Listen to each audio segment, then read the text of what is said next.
Revenge. It is a mini-series based on Chapter 8 of Storm King's Thunder. Chapter 8 being the Forge of the Fire Giants. Storm King's Thunder is a huge sandbox adventure. We played it for, a year and change, maybe close to a year and a half, something like that, including the Lost Mines of Phandelver to kind of transition into it. We did not hit all the things there were to do in Storm King's Thunder. It would have been four years of D&D, probably, to hit everything that there was to do in that campaign. It was just a massive campaign. So rather than just never get to do that stuff, slowly but surely, I am converting the chapters that we skipped into miniseries. We've already done the Frost Giants as the Blood Jarl, and now we're going to do Duke Zalto's Revenge, which is the Fire Giants. The premise here is that there are heavy-duty spoilers for Storm King's Thunder, because this takes place after Storm King's Thunder campaign has concluded. So the Ordening, which is a celestial cosmological event involving Anum the All-Father, a powerful interdimensional godlike being who is also the father of the Faerunian giants, has returned to the Crystal Sphere and caused the Ordening, which is basically an opportunity for the giants to change the way their entire caste system, their entire society, their entire culture, their entire species operates. During this time, different tribes and different castes of giants tried different ways to impress Anum and earn his favor and win the Ordening. The Fire Giants decided that the best thing that they could do was use their incredible crafting skills and powerful artifice to rebuild an ancient war machine, the Vanandad, as shown on your start screen. Their efforts were thwarted by a group of heroes known as the Sword Saints of Phandalin, who, discovering one of the pieces, followed up on it, discovered his plot, and rather than go and stop him themselves, recruited the aid of the ancient red dragon Klauth and his cult of the dragon.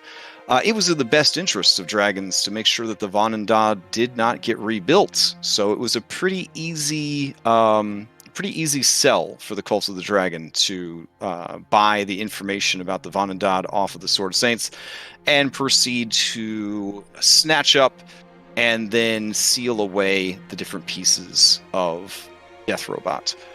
This, of course, led to the failure of the Fire Giants to win the Ordening, and they all died in obscurity.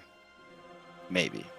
The story played out without the Fire Giants, and the Storm Giant King Hekaton was rescued from the Kraken Slackrathel, and then went to war against the Blue Dragon Imarith, and got revenge against her for her meddling in the Ordening, fighting side by side with the small heroes of the Sword Coast. The courage, the sacrifice, the fellowship that was shown impressed Anum the Allfather, and Hekaton was deemed the winner of the Ordening.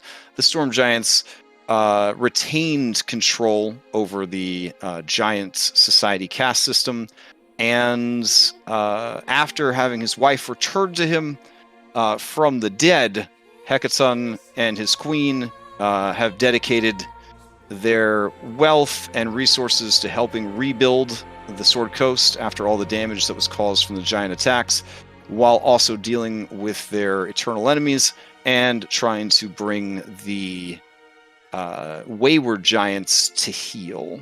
So it's been a lot.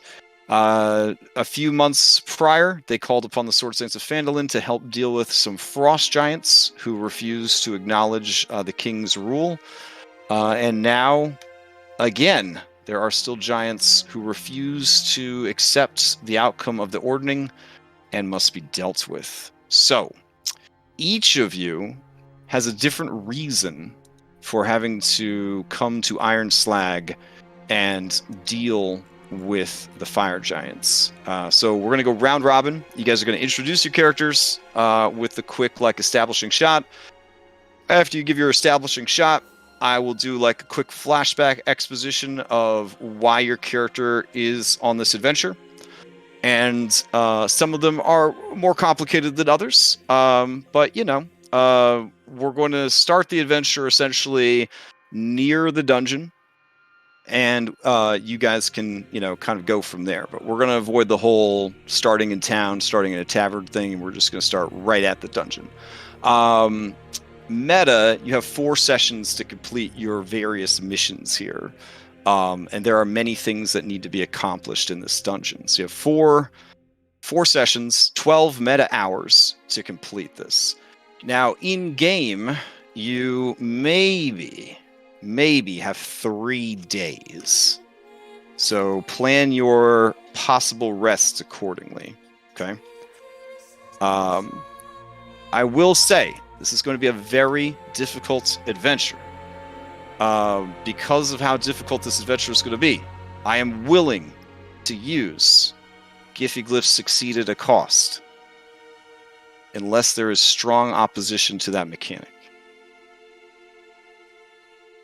Yay or nay on Succeed at a cost? Any opposed? We can always just not use it if we don't want to, right? But well, yes. Here's the thing, though. If you ask, can I succeed at a cost? You must.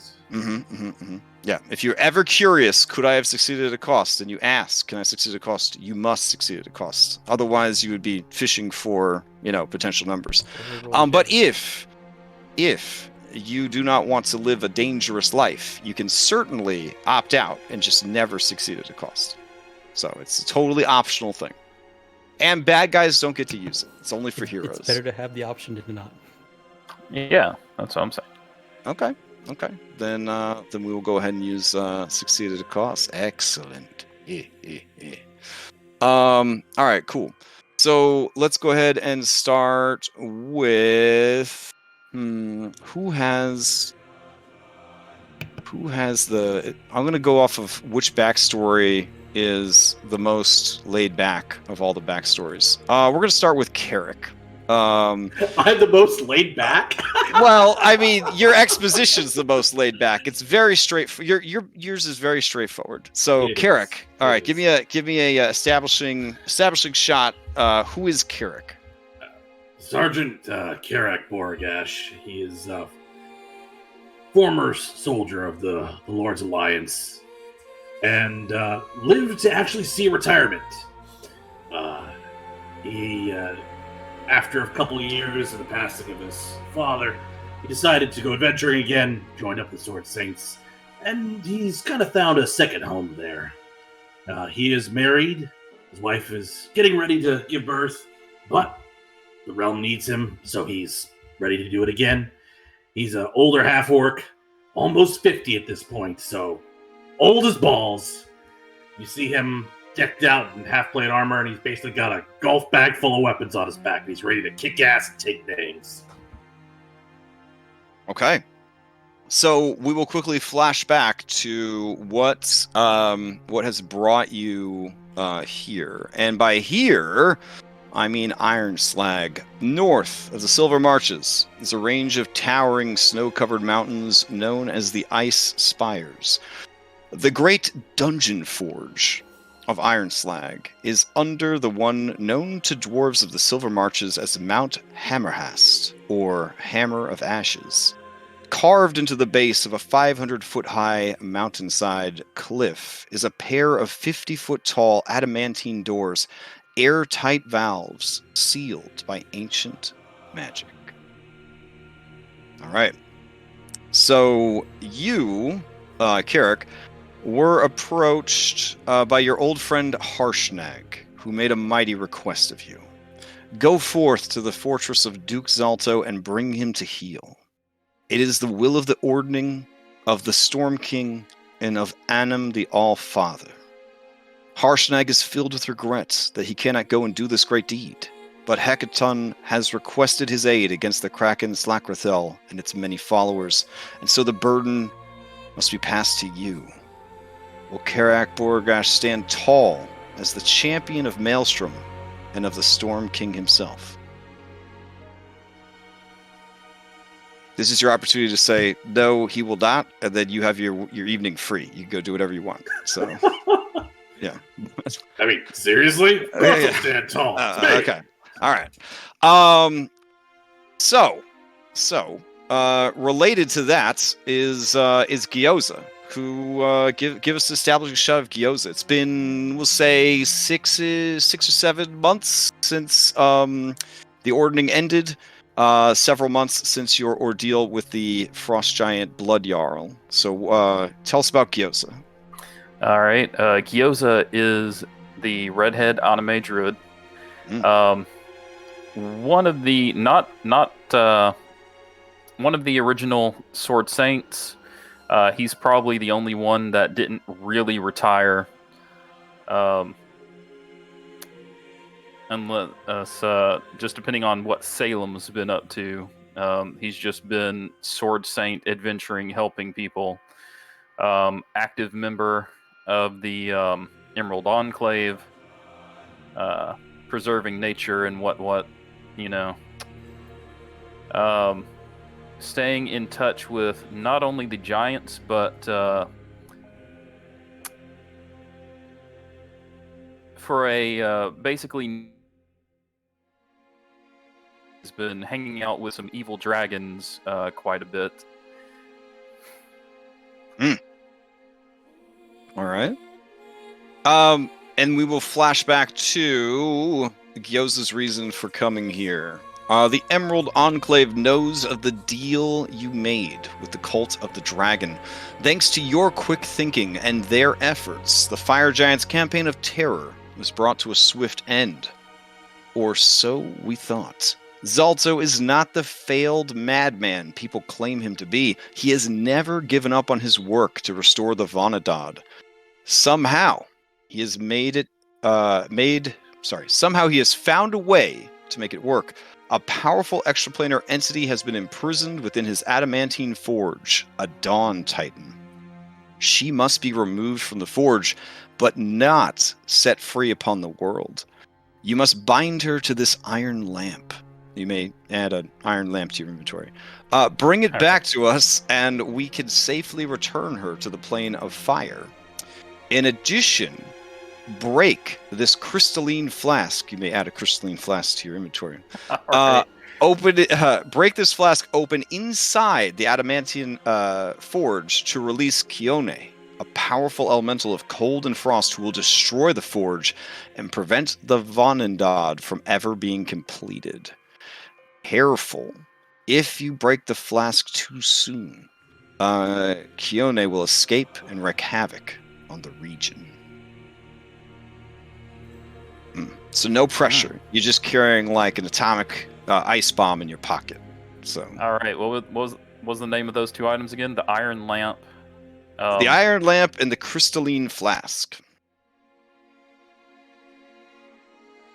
One can be used to trap the Dawn Titan, and one can be used to release the Frost Titan. If either of them is released outside of the Adamantine Forge, everyone will probably die. No pressure. All right. All right. So that brings us to Eyes. So tell us about Eyes. All right. Eyes. You can see that he's looks like a normal human, but a very scarred face. Inside between those scars, you can kind of see a bit of light kind of emanating from them every once in a while. He was wearing some studded leather armor and seems to be very calm and collected, just keeping an ear out, and his eyes are out, watching. All right. And then it flashes back to your assignments. The Lords of Waterdeep are grateful for the compassion and cooperation provided by King Hekaton following the end of the Ordening. We work with him each day to assuage the fears and prejudices of the people against giant kind. However, these feelings are not without continued just cause. Even now, to the northeast, a fire giant by the name of Duke Zalto enslaves and torments the region, and the dwarves of Citadel Adbar have petitioned our aid. These are troubled times. Fortunately, members of the Sword Saints are being sent to the region to deal with the Duke. It would be of great benefit to Waterdeep politically to say that we had a hand in the liberation of that region. You will represent our interest and intentions during this campaign. Go forth, knowing you speak for the Lords of Waterdeep. Your skills, talents, and abilities will surely be put to the test. Should we meet again, you will find yourself well rewarded.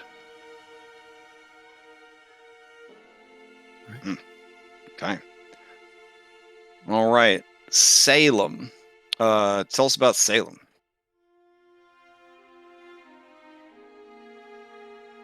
Maybe. Is Salem here? Salem's muted. Oh, there we go. There we go. Sorry, I was Okay. muted. Himself. All right. Salem has been keeping busy growing his flock Mm. and gaining more worshippers if possible, and Mm. also looking at ways to petition gods to Okay. becoming a god himself, because he does research. Okay. Fair enough. Fair enough. All right. Also, Salem's a large. He's big dra- old dragon cat thing. Okay. Gotcha. All right. One of them old school second edition dragon lions. The good stuff. Yeah, he. All right. His glorious, never unlit mane. At your primary temple, located near Golden Fields, your followers come rushing up to tell you that giants have been seen in the area. No stranger to battles against giants. You prepare yourself for battle, but these giants have come in peace. The fire giant Duke Kutvar has sought out the mysterious being known as Salem.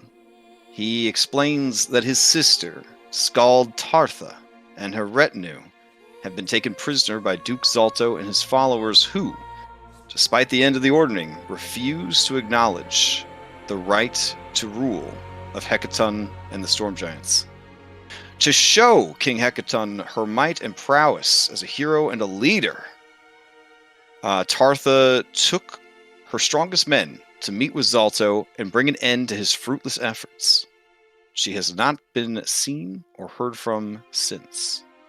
Duke Kutvar has petitioned the Storm King for aid, but currently Hekaton's forces are spread thin, stomping out rebellions, aiding the smallfolk in repairs and reparations, and fending off attacks from the dread Kraken and its insane followers. He instead beseeches you for aid. Please, rescue my sister, if she still lives. Absolutely, she's a friend. All right. Let's see. Stygius. Tell us about Stygius. Stygius isn't the tallest or most prominent of the group, and by any means thanks to the massive creature that strides alongside us, but Stygius is a poised, confident dragonborn that bears not many colors across his whole frame other than his eyes, which count to be 5. Each in a different chromatic style, and each inspecting different parts of you every time he looks. He bears the symbol blazonly and uncaringly of Tiamat across his chest, and to his side he has I'd imagine what some of you recognize as a giant slaying longsword, at least the hilt of it, and the other a large golden scepter with a fiendish make covered in jewels.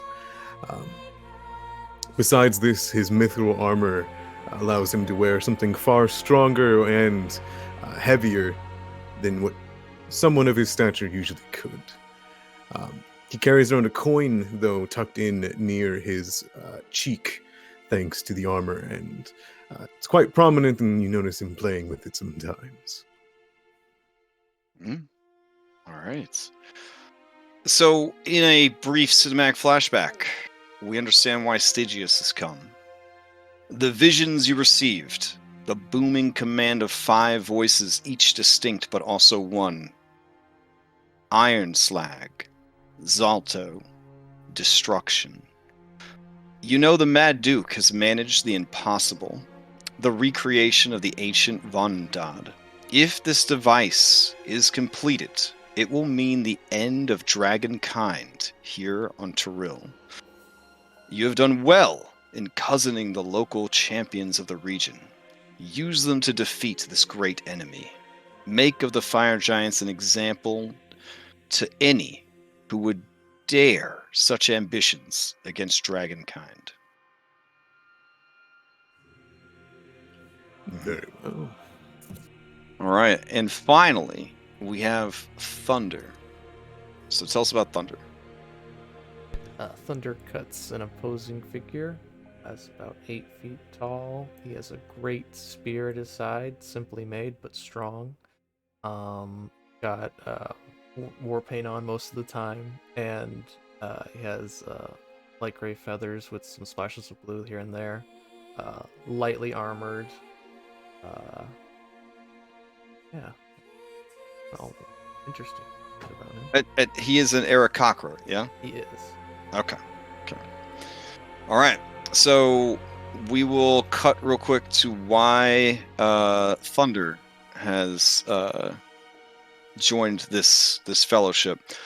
Your people have long dwelled in the mountains of the spine of the world, but in recent years, new neighbors, Yak Folk, backed by powerful allies, fire giants, have made life increasingly difficult for your people. When your tribe attempted to stand up to the Yak Folk, your village was burned to ashes, your leader killed, and his daughter taken as a trophy by the Yak Folk. Long have you vowed revenge, but never has the opportunity presented itself. Yet now the chance has come. Strangers, powerful and well-equipped, were overheard seeking a local guide while visiting Citadel Adbar, the dwarven city where you and your fellow refugees have been forced to live since the village was destroyed. This is your chance to deliver vengeance upon your oppressors, or die trying. So using your knowledge of the region, you have led the Sword Saints and their allies to the region of Ironslag. From what you understand,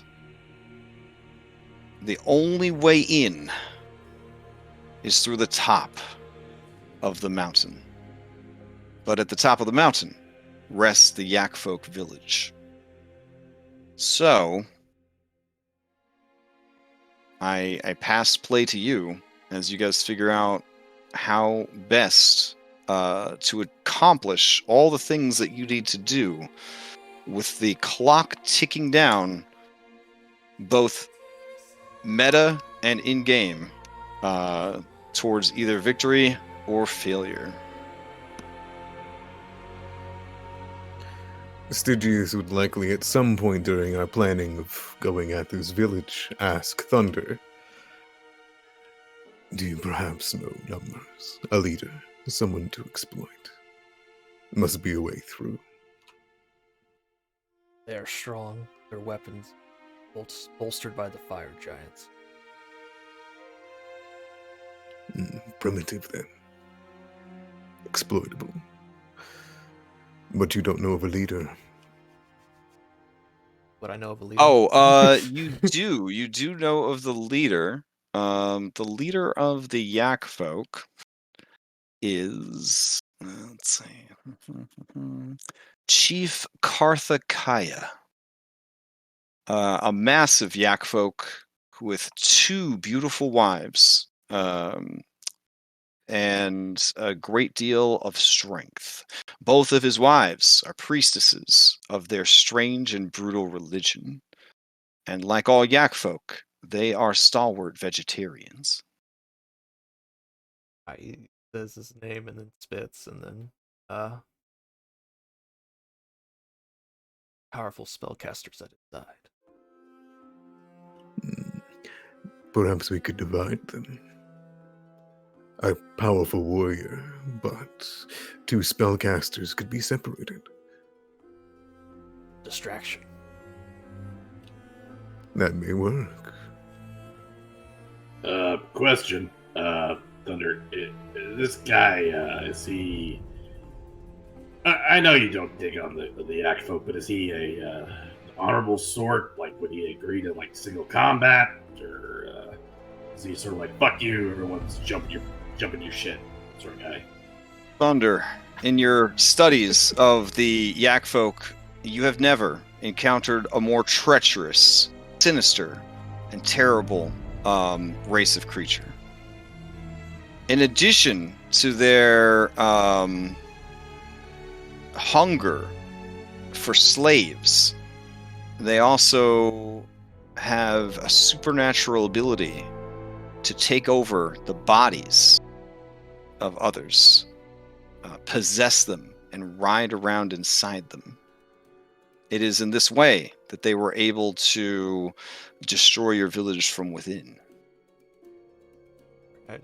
He relays all of that, and like a shudder goes through him as he describes the possession that they can their magic allows them to. That sounds like the real problem. If they're treacherous, do they seem to backstab each other as well? He has 2 wives. I don't know if maybe one will hurt the other to get favor with the husband. Well, if they were going to do it, they would have already done it already. I doubt we could persuade them to such things during an invasion. You don't necessarily know that. I mean, you're not wrong. It's just sometimes, The opportunity. Yeah.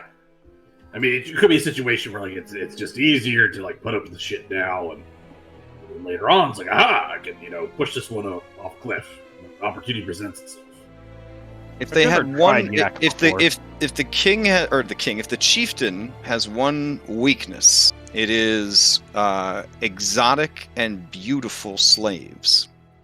Let's just offer him Salem. It could get us an audience. I'm going to eat them if that that's happens. the plan. Well, you say that like that's a bad thing. Perhaps we could offer some kind of slave, and upon doing so, garner the jealousy of the chief. Perhaps offer it to one of his daughters or wives, anything in between. When he turns his head to take it, that fosters hate, and we can exploit that. Thunder nods at all the suggestions going around, and then mentions that my presence will likely draw suspicion. I can wait. I also hate any plan that gets us surrounded while we talk. I'd rather start blasting from a distance. That's true. I could give us a distraction if we need it. I like distractions better. Well, There maybe are- we should take a look at the village just to see what we're up against. Okay. Yeah. You want to try to get like an aerial flyby sort of thing? Does Eyes have a familiar? Yes. Well, I think that kind of will allow Eyes to have eyes on the village from afar. Okay. What is the form this familiar will be taking for its scouting mission? Raven. Okay. Oh, nice. All right. Okay. That is not a particularly unusual creature, so more than likely the abundant chimera that live on the mountains in the region should leave it alone. Let me see if I could get you a nice overview of the region.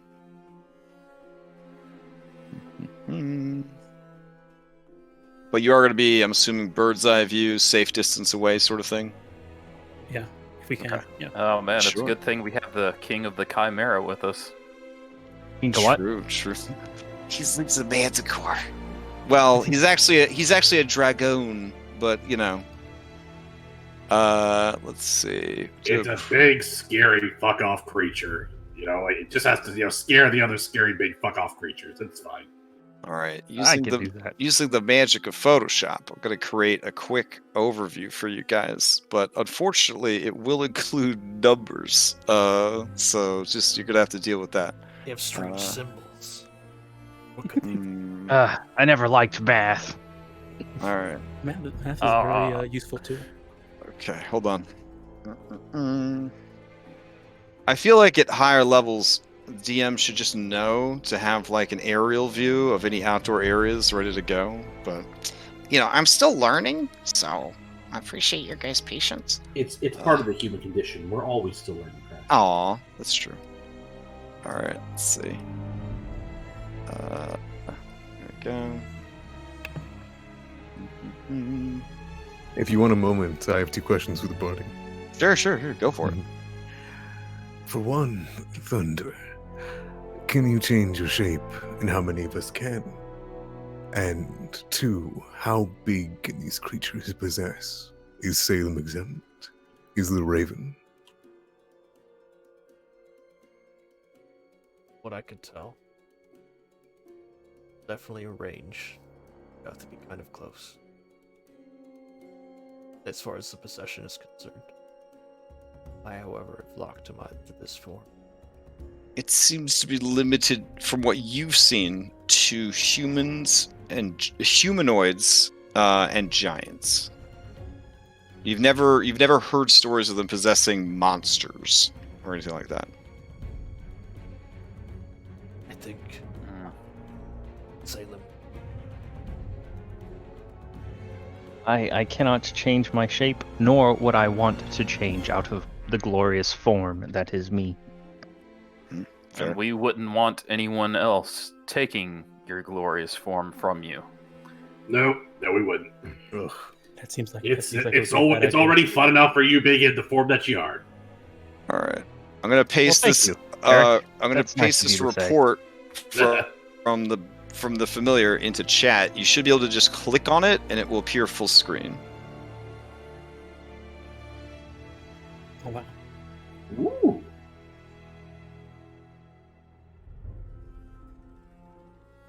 Is it only for them? Only for who?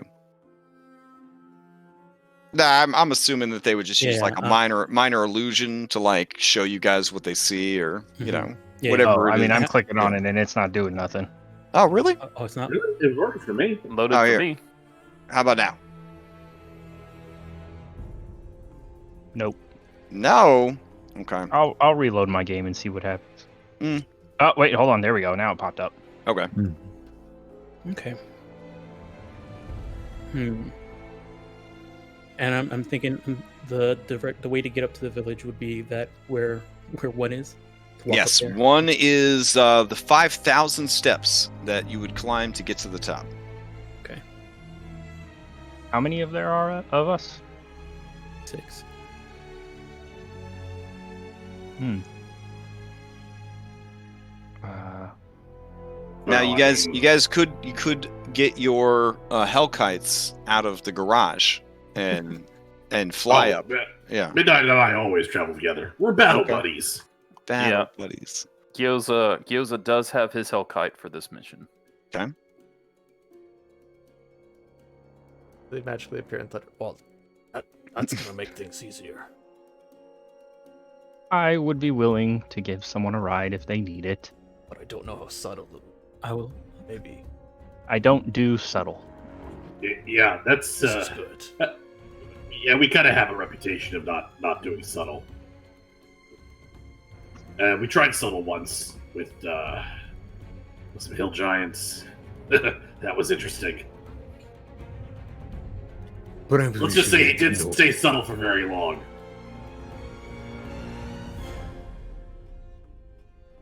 Okay.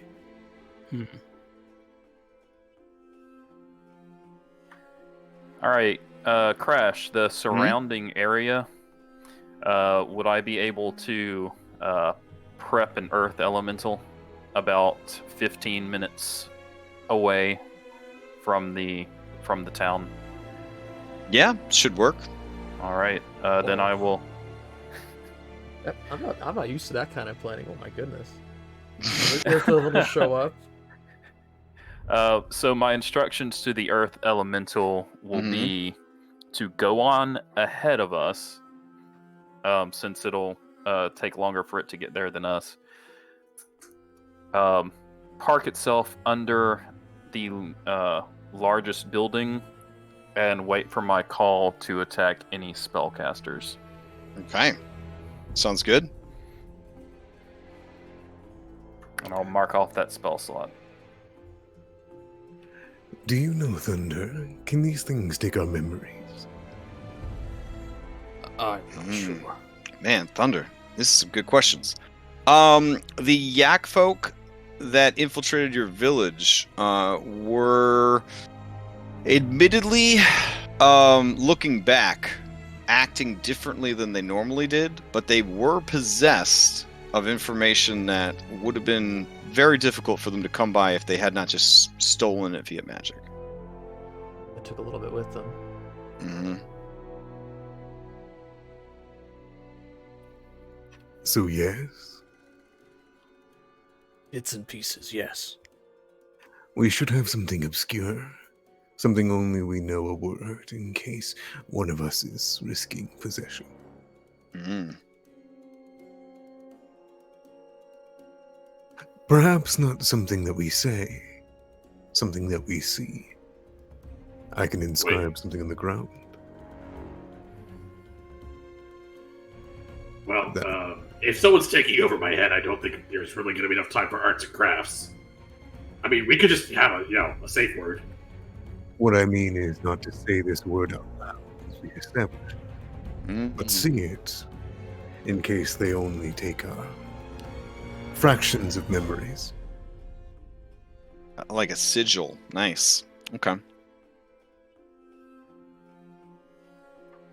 So you're All gonna right. draw something for us. I will assume that you drew something that even I don't know. And then it could come into play if needed.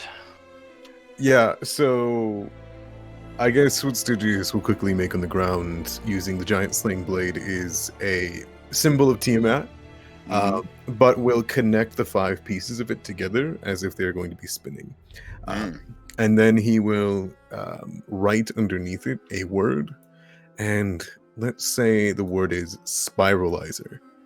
So we have a word and a symbol if we need it. Okay.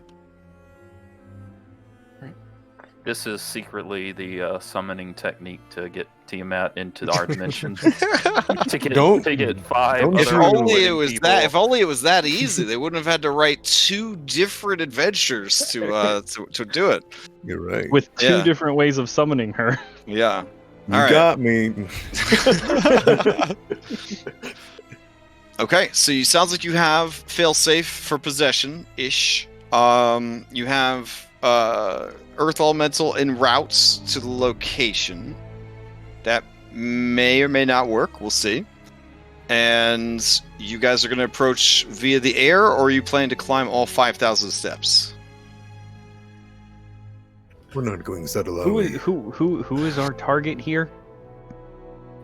We Well, need to go through the village. Each of you has different goals that you're trying to accomplish throughout this super dungeon. Well, it's not really a full super dungeon because we're going to finish it in 3 sessions, but it's bigger than a normal 5e modern dungeon. I guess it's a pretty big dungeon. Anyways, you all have different goals that you're trying to accomplish.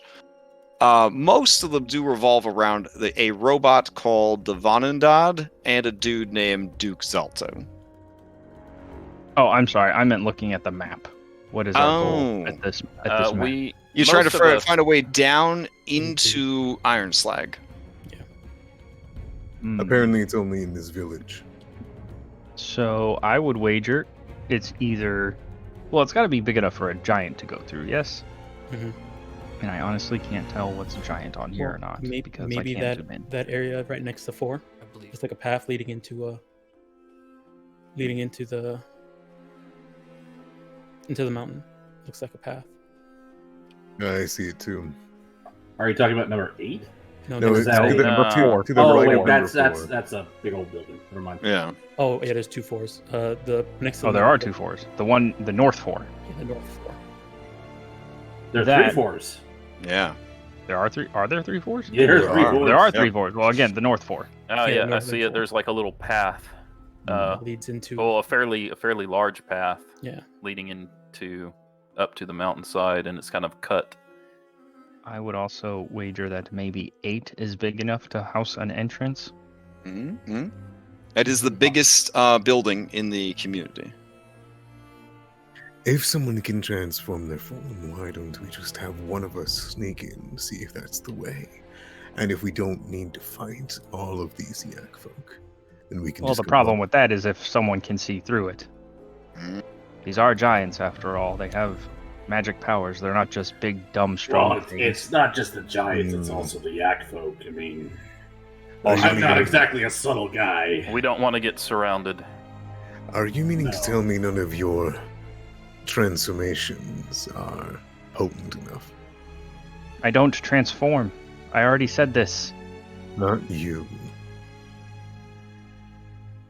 Eh. We want to know where the path is. If we can assume that one is it, we should check before trying to get in guns blazing.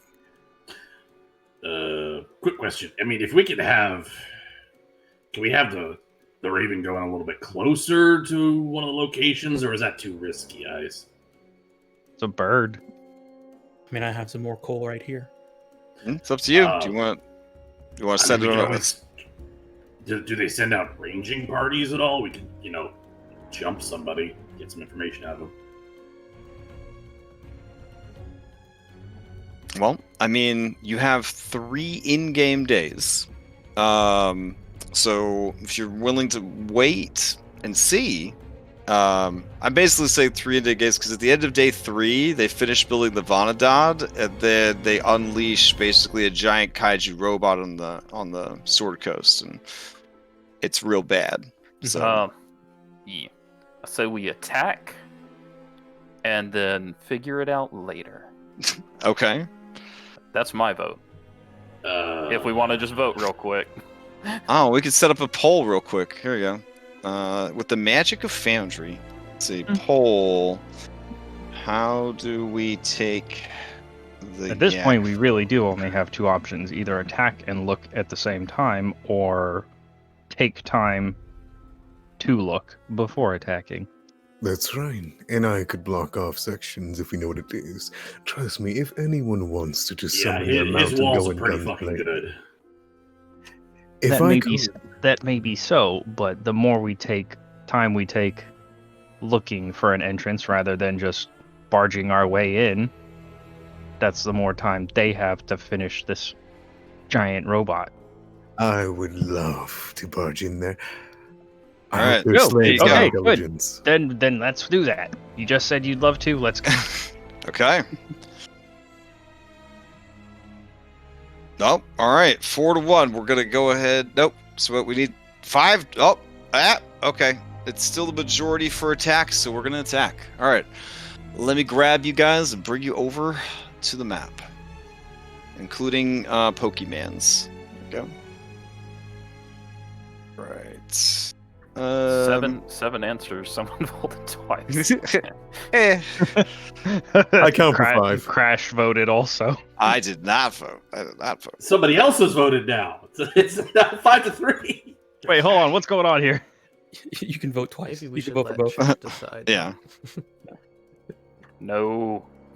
That would be a fun Extra Life experiment. Yeah, Do like maybe. a Twitch plays D&D for Extra Life. There's a Twitch Oh, plays God. Rhyme of the Frost Maiden going on, so kind Oh. of crazy. I don't think I would be able to do that. It is I it can't. is horrible. I can't stand Wow. other people. What an making my endorsement. decisions. All right. Let's see. Who's riding on what? Because these Hellkites could take 2 medium riders each. So let me That get you. leaves 1. So And I can bring someone with me if they want. Oh right, Salem can carry pastors. Okay. Stygius, you want to ride on Salem? he's debating on it. Thunder can fly Why himself. is there a debate? I mean, you've done it before. I've done it before, but I've also have another option, and it might just be useful to get it over with because it might not be useful inside the forge.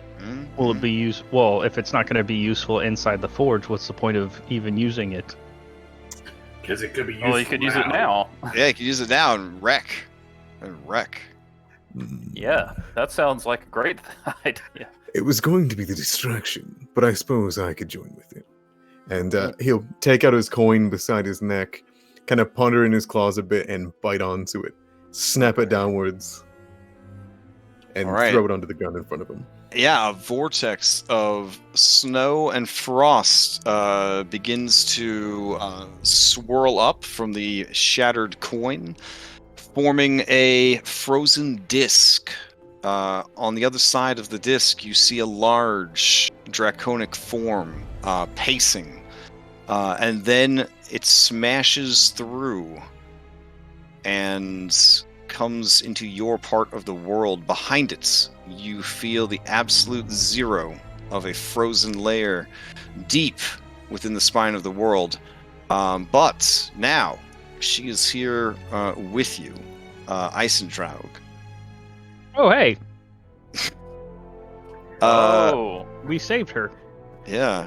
Eisendraug looks at all of you and nods, and she looks to Stygian and says, "So soon you have called in your favor. What is it you require?"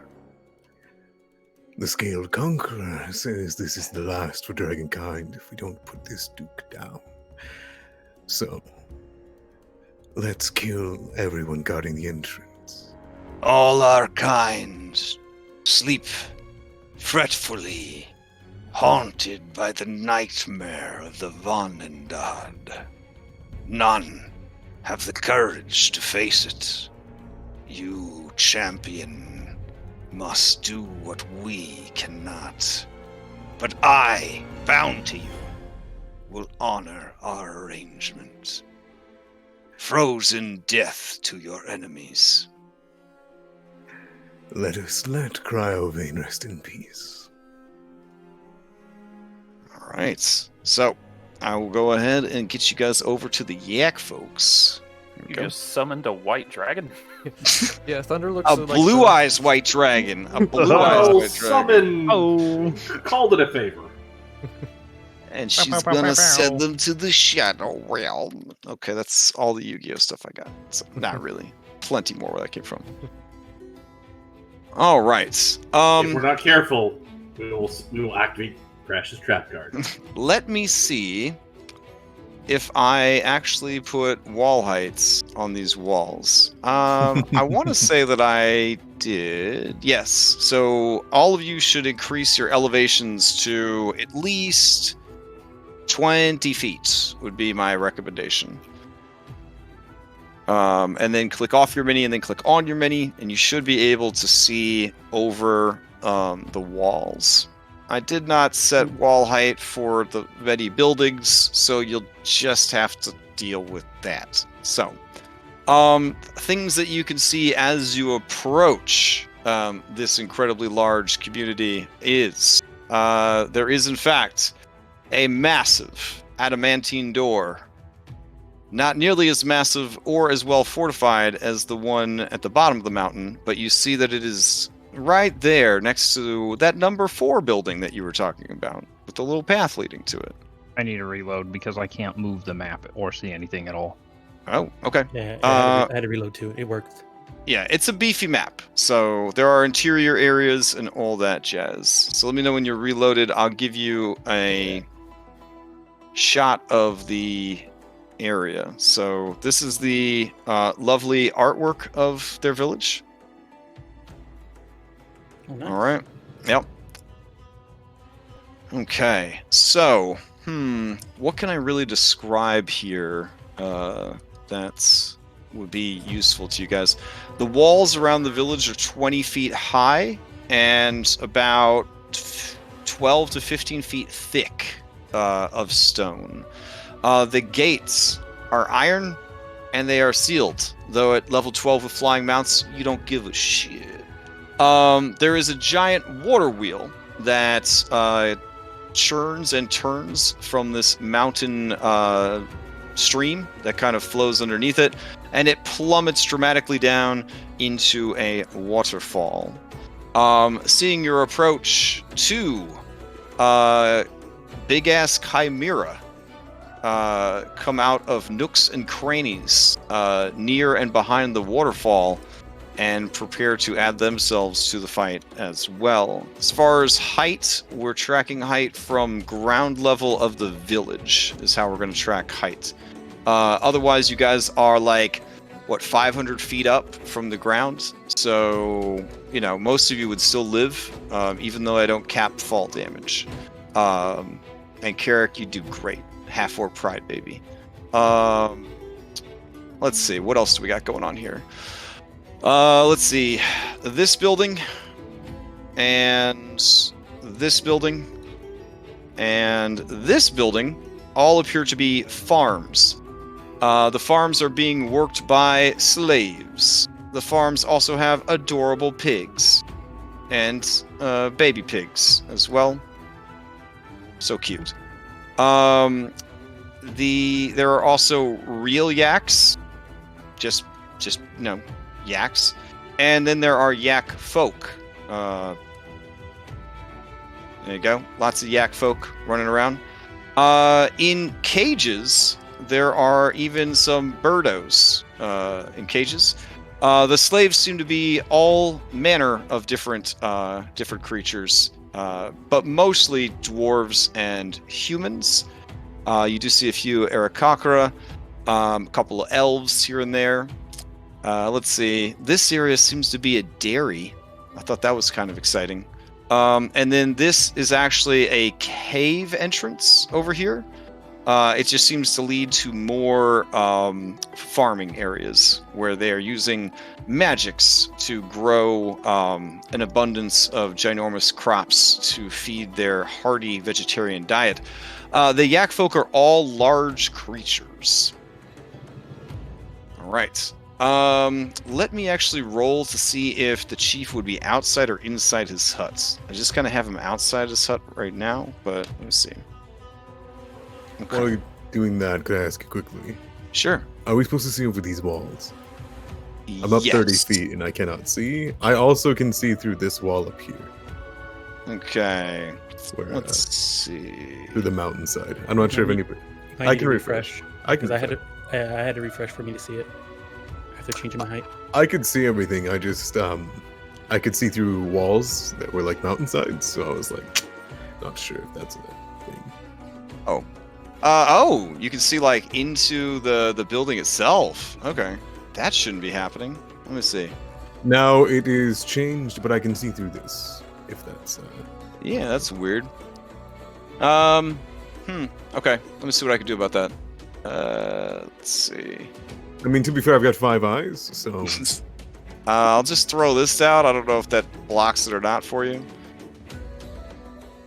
Maybe. it's all like the forge area, or like the not the forge. Yeah. area. Yeah, there's like machinery and stuff in there. I That blocked cannot him. see over there, so maybe he just needs to reload. I just reloaded already. Yeah, no. I can see with his particular mini, I can see through it. It's very strange. That's all right. I'm not gonna metagame. So. Okay. Super It's strange. those 5 eyes, man. It's those 5 Yeah. eyes. Yeah, Matt. no other mini could see through that except you. That's really weird. Huh. Okay. We'll just go with it, I guess. I don't think you have any special things turned on that other people don't have. Devil even Sight, know. maybe? I don't know if that's even possible in Foundry. Like, what the heck? Right? I would like to break the game. Let's see. Vision, default, bright vision.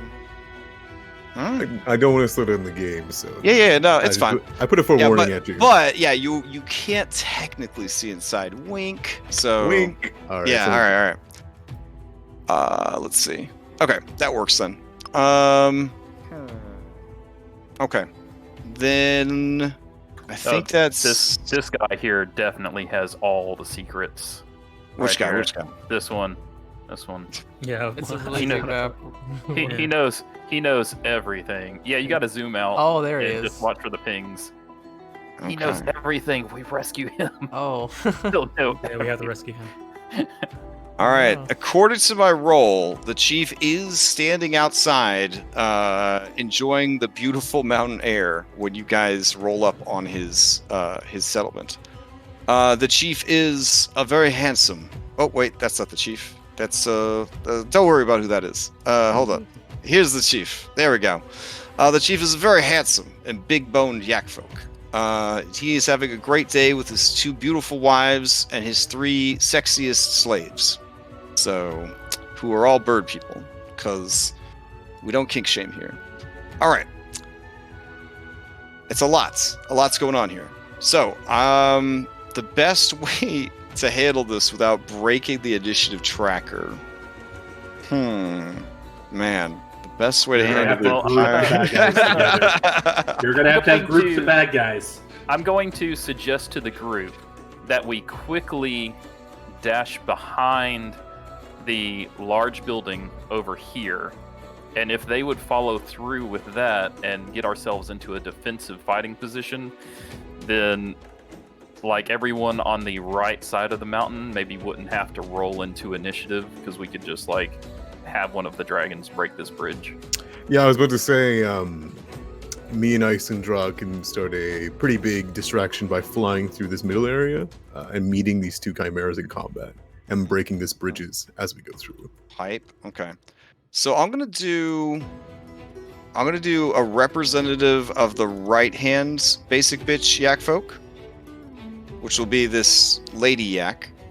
And then I will do a representative of the left hand yak folk, who will be this guy right here.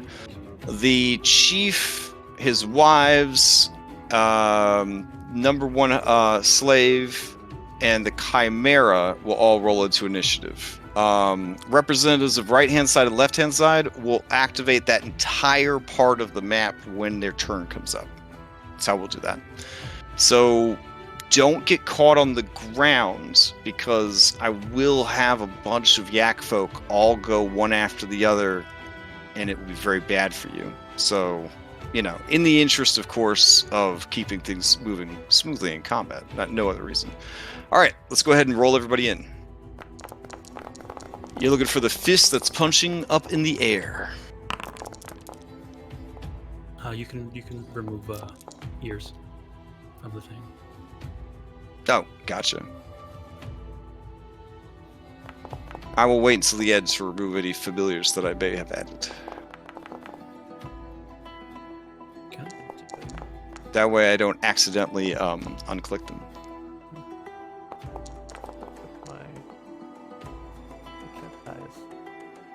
We will also have mounts share initiative with riders for simplicity's sake as well. So I'll go ahead and remove the mounts. Alright, so we'll get rid of Hellkite and Hellkite. I would never call Isendraug a mount, so... Thank you. Yeah. Alright, Glorified let's see. mount. Whoa. Not cool. We all stop. Considering all the dragons are a bunch of big cowards right now, just saying. Wow. Listen. Obviously, this adventure would have made more sense if everyone was playing as a dragon, because it would make a lot more sense for the dragons to want to come here and do this. And now I feel terrible for not running this as a mini-series with playable dragons. You're a And you dragon. know what? I spent so much time prepping this adventure, that's exactly what I'm going to fucking do. So the next time I run this, it'll be a 3-shot where you play as dragons. Hell yeah. Way ahead of you. All right. Let's see. So if there's 5 and we each pick a chromatic color, can we then form Tiamat like Voltron at the end? Whoa, Like that's the giant blasphemy. robot Kaiju. It's No, like my religion. I will. I'll We all meet you just hold hands. I'll meet you halfway, and you can have Captain Planet. So, all right. I'm okay with that. All right.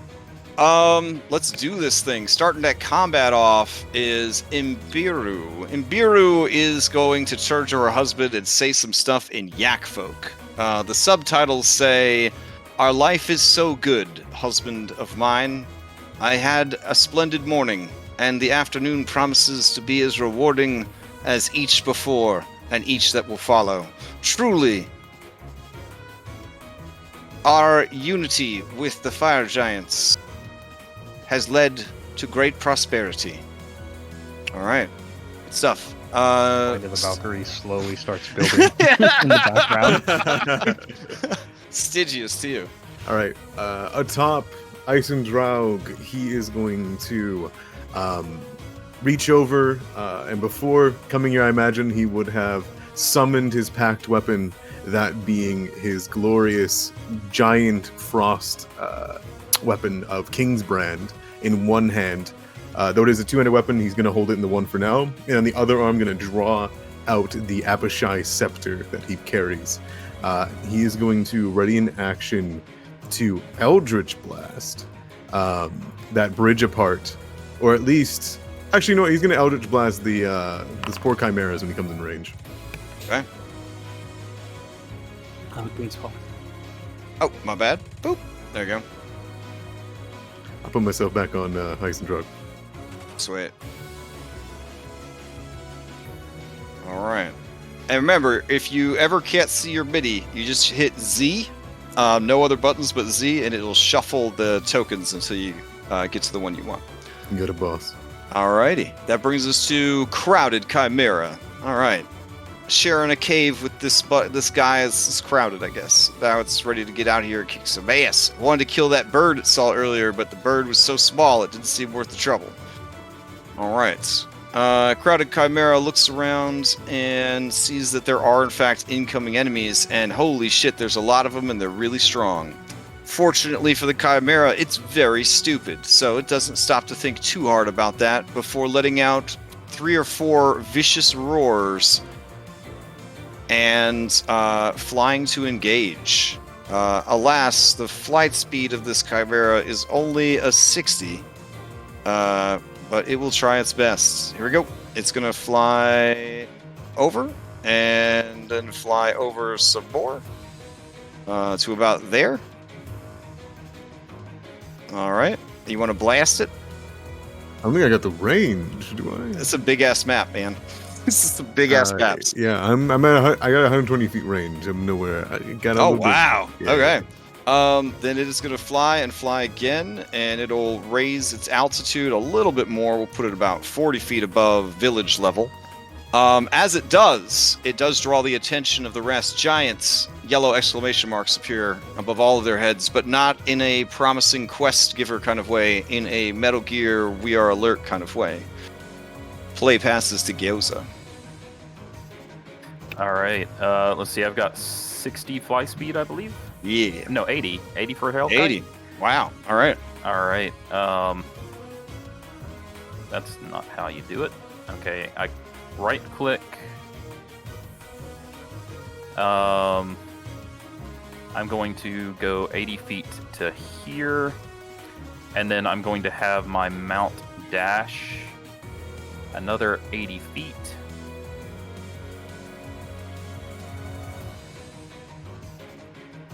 No, actually, I'm just going to stop on the far side of this wall, just down slightly. Oh, my mount's flying away. Nope, okay. There you go. All right. I'm just getting set up in position, so I'm going to drop down to where I can just barely see over this wall. I cannot see the ground. I cannot see the Yak Folk. Okay. So I'm just behind this wall getting prepared. I will use my action to hold a Toll the Dead, and no, I can't hold an action because I'm concentrating.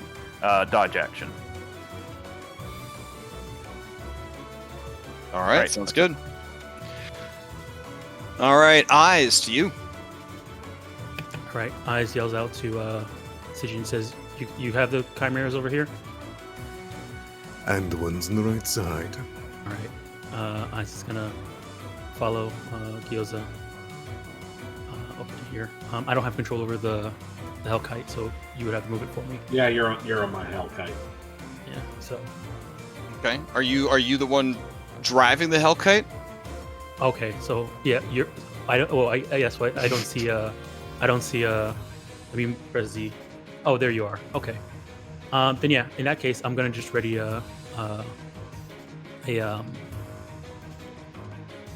what is it? Hold on. Mind Sliver for when we get in range. All right. And I'll pass my turn. Okay. Let's see. Next up would be the Fetid Chimera. All right. Fetid Chimera is going to fly. I guess we'll do just 120 feet. There we go. And it'll raise its elevation a bit. And that'll be its turn. Thunder to you. You're just gonna follow the flank left, following his allies. Motion, he's gonna move 60. Dash another 60. Get onto the wall over here. And grip the side of the clip with his strong talons, and he'll wait. That'll be his turn. Spirit ready. Ready All for right. the chieftain's head. Nahallah realizes that things are not as prosperous as they just thought about 6 seconds ago. And she says in Yak Folk some stuff which roughly translates to, "I fear you are wrong, sister wife and handsome husband. We are under attack." And she is going to go and grab some spells. She's going to cast herself a spiritual weapon. Let's see. And what are you rocking here on your... Oh, and a thaumaturgy. There we go. And the thaumaturgy is just going to be a super loud moo that will alert the village of this impending attack. A booming, thunderous moo, the likes of which the world has never heard before. Let me see. I gotta grab this lady a spiritual weapon. Hold on. Spiritual weapon. There we go. Oh, I can't see that lady. That's fine. She's got a little pink sword. It's lovely. All right, it's just gonna be floating around her defensively. Sweet. She will pass to right-hand Yak Folk community. All right. They will answer the moos, and they will prepare for battle. They look at their 5e standard issued equipment, and they worry, do we have ranged weapons? But they do. They have longbows. So they all begin to pull out longbows and notch arrows. You are, Isendraug, you are the biggest, most dangerous target. I don't know how Salem feels about this, but it's the truth. Naturally. So they are all going to be firing. He's probably feeling some kind of way about it. Yeah, so they are going to fire all of their bow shots at Isendraug. Salem all is right. actually okay with this. Sometimes you don't want to be the standout. You know what I mean? The faster All right. the dragon 1, dies. 2, 3, and 4. All these, I believe, are going to be at disadvantage because of range, because this is a honkin' big map. So I'll go ahead and let's see. Multi-attack. How many longbows do you get? Yeah, 2. So we got 8 attacks coming at you, but they're all at disadvantage. 1, 2, 3, 4. I don't have Isendraug's stats, but I imagine she's pretty goddamn Yeah. dragon scale. Okay, let's see. I'm only gonna do 4 first, just to make sure. Disadvantage. Nope. And here we go. 1, 2, 3, 4.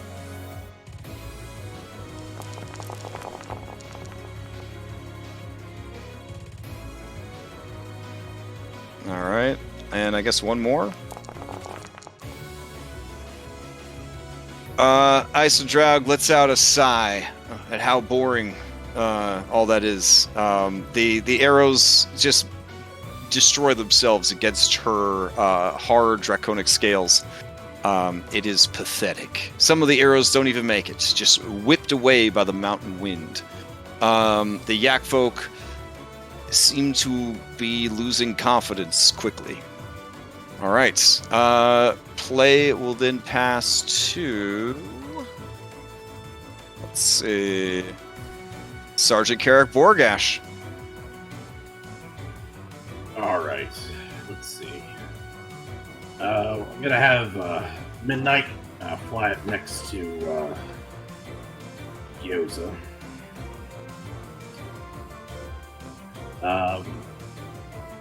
And Gyoza, you said that you had to dash to get over there? Yeah. I had my Alright. mount dash to get over here. I had a little bit of speed left, but I decided to go ahead and stop right here. Okay. So that's that'll be a dash. You could get on either side of me. We'll get over here on your left. And Carrick will turn to Eyes and say, "Well, you're probably better off joining the druid. You're faster than me. It's cold's getting to the knees. Anyway, and then I'm going to, yeah, I'll dodge. Carrick will Okay. dodge for the time being. All right, Carrick, as your turn ends, you hear the bloop, bloop, bloop of 3 legendary action points as your ally, Issa Draug, the legendary dragon, because high-level D&D, as their turn comes up, they say, champion, who dies first? The unintelligent beasts. Let's see, she's got an 80-foot speed, so she will go... The one downside of people riding on other people is I can't use my measurement stuff, so she's got a flight speed of 80. I'll only get her up to there. Let's see. Breath weapon is 90? Nope, 60 feet. Okay. To be fair, they're all unintelligent beasts to her. I mean, True. I didn't specify on purpose. Yeah. Yeah, you know what? Probably be better just to take out all these jumps on the ground in case a stray arrow. Alright. So let's see. We'll do... Nope. Man, nah, she's not going to commit to it yet. She's going to fly right up in this dude's grill, like right about there. If it's at all possible, I wanted us to swing through the bridge, break that on the way. Oh, okay. Fair enough. In that case, she will instead just fly to the bridge, and she will unload her... Yeah, she'll unload her normal attack retinue on it. So we got a claw, bite, starts tearing up the bridge, and just destroying it with her bulk. And she will end her turn there. In tandem, I'm going to shoot at the chimeras because I'm now within range. Pipe. Okay. All right. Right-hand one or left-hand one? Let's go with the right-hand one. It's closer. That's Okay. on that side. All right, that is going to hit. All right, so 3 shots. Be 24, 29, and a 17. Okay, all 3 of those are going to hit for a total of 29 points of force damage. All right. Any secondary effects of these? Nope. They do a Okay. lot of damage. All right. They are blasted. The many heads of the Chimera shaking and frothing at the mouth in anger at being blasted by your magic. Chief Kartha Kaya is going to activate. You hear the bloop of 1 legendary action. Aw. He's better than no legendary actions, buddy. He is going to look around at the scene here. And... Man. Dragons just flying around, huh? That's bullshit. Alright. He is up on this little plateau by his house. he is going to run up and fire at Eisendraug. Let's see. Is she within 150 feet? No, he'll have to move a little bit closer. All right. Did someone put the sword down while I was in the bathroom? What sword? That? Yeah, that's her spiritual. That's his spiritual weapon for this lady right here. That's awesome. Yep. All right, so he's gonna run up to here. Yeah, there we go. And then he'll take 2 shots with his longbow against the dragon. Here we go. I can't see him. Is he trying to shoot through the wall? I mean, he's up on a ledge in the center. But yeah, he's like, so there's like a little hill, like a plateau in the center. Yeah, I see so, that. yeah. I see the side of it because of the. Yeah. So he's gonna fire over at her. Here we go. So 1 and 2.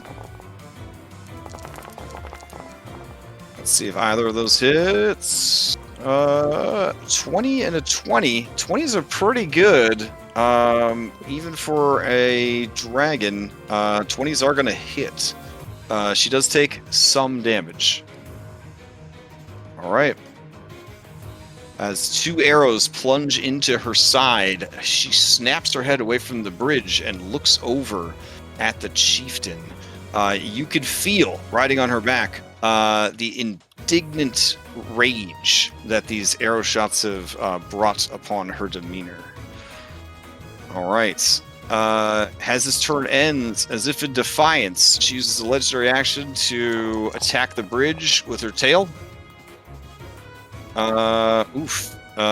And so distracted by the arrow shots, she just sort of hits the bridge, just sort of bounces it. It doesn't really break it or anything like that.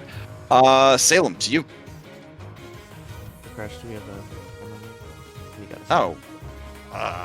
Just make duplicates of yourself for okay, now. that's what I was going to do. Okay, yeah.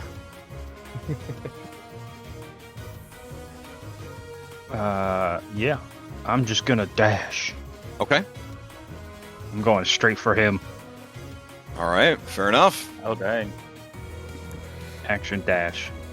Okay. And then I will. Yeah.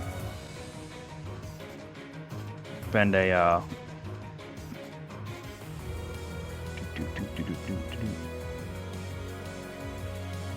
Yeah, I will. What is that? 3rd level. I will spend.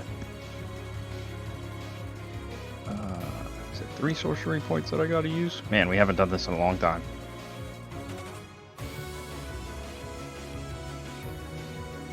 Yeah, I'll use 3 sorcery points because I think it's per. It's In 1 per 6 level. years, I've never, I think, actually played a sorcerer, so I just believe them whenever they tell me they're doing stuff. Oh, that's So, the meta magic nonsense. sorcerers Hey, could it's be not, like, it's not nonsense. It's cool. yeah, sorcerers could tell me anything, and I would be like, okay. Oh wait, here we go. You can do the following. When you cast a spell, one action, you can spend 2 sorcery points. Oh, okay, 2. Mhm. All right, so I spend 2 sorcery points. Mm-hmm. 2 quicken spell? 2 quicken spell. Yes. All right.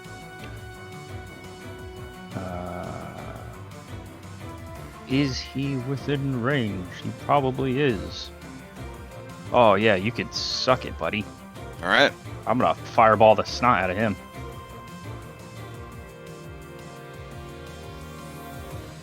You're gonna hit him with a fireball. Yep. Okay. Yeah, go for it. I mean, might as well get all the fire out right now because it's not gonna work. Yeah, it ain't Yeah. gonna do shit downstairs. Oh, Yeah. it's a special one. All right, he's gonna try to make his dexterity save. He does not. He takes the full 33 points of fire damage as it rolls over him and, sure, catches the roof of his house on fire. Yeah. So you'll just Should have fly learned in from just them like- little pigs. Can't be building your house out of sticks or Straw. whatever. Yeah, straw. Thank you. Bam. There we go. Good old roll 20 fire. I could have hit her in the process too, but I was aiming for him. I know your dedicated rage is why you got such good damage to that fireball. I'm sure. All right. Anything else from Salem? Nope, that is it. Okay. Seeing that this fake dragon has begun to attack her quarry, Isendraug is going to use legendary actions to smash the bridge with her wing attack. Yeah. So she's going to activate wing attack. Ooh, so angry. The bridge fails its dexterity save because it's a bridge, and she knocks the bridge down. Fuck you, bridge. And then she's gonna fly 40 feet towards the chieftain. All right, and then I have this. I have this special tile I can lay down that shows that the bridge has been destroyed. There we go. All right. So detailed. So thank you. So beautifully drawn.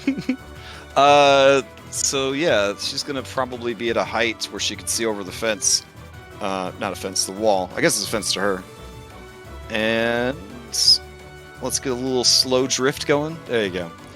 Now the chief has 2 dragons now to deal with. But one of them did just nuke him with a fireball. So he's gonna try to shoot at that guy with his legendary action. Okay. Alright. Let's see. Here we go. 15? Maybe? I don't know. Oh man, it would be so good. But no. Oh, shield. Alright, fair enough. We even have this cool, like, shield status now that if you turn it on, like, a little force field appears around your belly. Oh, it's so beautiful. Pretty cool. Anyways, I will use my reaction to because apparently while I was in the bathroom, this Nahallah casted a spell. Okay. So I'll use my reaction to order the Earth Elemental to attack. Okay. He's in initiative, so he should be coming up relatively soon. But you have told him that it is time. You know what relatively soon is? Right now! Alright. He is going to burst forth from the ground. And he makes a bunch of rock noises, which roughly translates to surprise, motherfucker. So who are you having him attack? This lady? Yep. Oh, you said spellcaster, and she's a spellcaster. Alright. You know, Earth Elementals are actually very smart. That's by 5th edition standards, they have an int of 10, so they're smarter than almost every D&D character. Holy shit. Yeah. Yeah. So, here we go. Gonna use that slam. Could have sworn they get 2 slams. Don't they get 2 slams? Yeah, I'm pretty sure they get 2 slams. Yeah, they get multi-attack. Yeah. Alright, that first attack does not hit, but the second attack most assuredly does. She takes 14 points of damage, and her attention turns to the elemental. She says some stuff in Yak Folk, and the Yak Folk tremble in fear. Alright, the most beautiful bird anyone has ever seen. Naked, except for her Princess Leia metal bikini. Looks to the skies and sees thunder, and in her eyes you see hope. Thunder. If you could save her, you could call it a day. You don't have to play anymore. Your mission will be complete already. She is going to bide her time and hope that Thunder can save her, because she doesn't actually have like a chain to, like, Jabba choke anybody out, or she would do that. Left-hand side, Yak Folk. Whoo, boy. Alright, left-hand side Yak Folk are all going to rush to fight, so we're going to move. And we're going to move. And let's see, we're going to move to here. And we're going to move to here. Alright, let's see. This one's gonna actually move back because they're like, there's a fucking dragon. Alright, that one will move over to, I think this is as far as it can go actually. This one will move to here. Here. There we go. Alright, so let's see, we're looking at 1, 2, 3 shots against Salem, or 3 of them will be shooting at Salem. I believe all of them could be within range. No, I guess this one will have to move up a little bit more. So Salem, 6 bow shots coming at you. You're going to get a lot of mileage out of that shield spell, let me tell you. All right, 6 Yak Folk bow shots for Salem. 1, 2, 3, 4, 5, and 6. It's just a rain of arrows comes at you. All right, let's see what we're dealing with here. Salem, first one shatters against your magical shield. Second one, natural 20 gets past the shield for holy shit, 22 points of damage. Shatters on your shield. A 21, I believe, gets past your magical shield for another 10 points of damage. 15 shatters against magical shield, and another natural 20 for another 22 damage. So that is 52 points of damage. Oh my god. All right. Meanwhile, these Yak Folk over here, 1, 2. Yeah, no, I think just the one. The others all got into position. You're gonna take shots against Isendraug. So these are for you, Isendraug. No penalty. 1 and 2.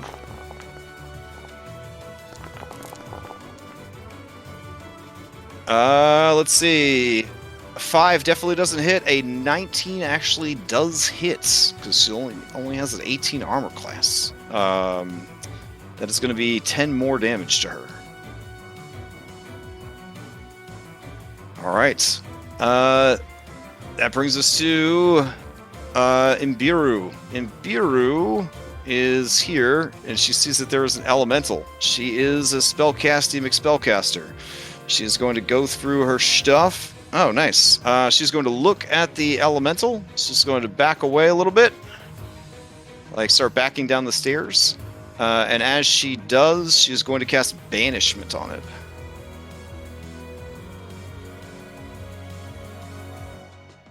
Alright. So, elemental needs to give me a charisma saving throw. Do you have control of the elemental, Gyoza? You could be doing all this stuff. Yeah, I can do that. Yeah, okay.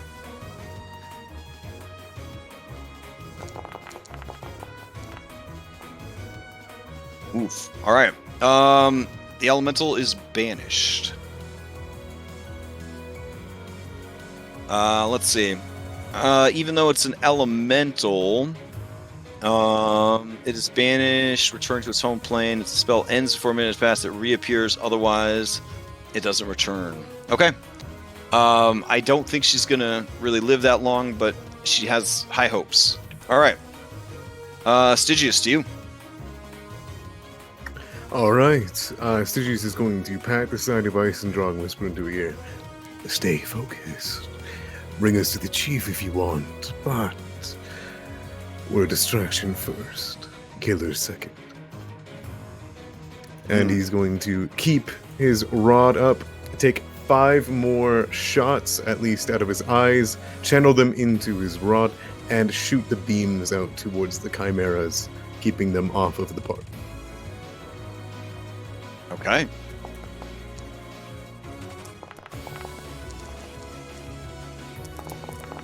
Oof.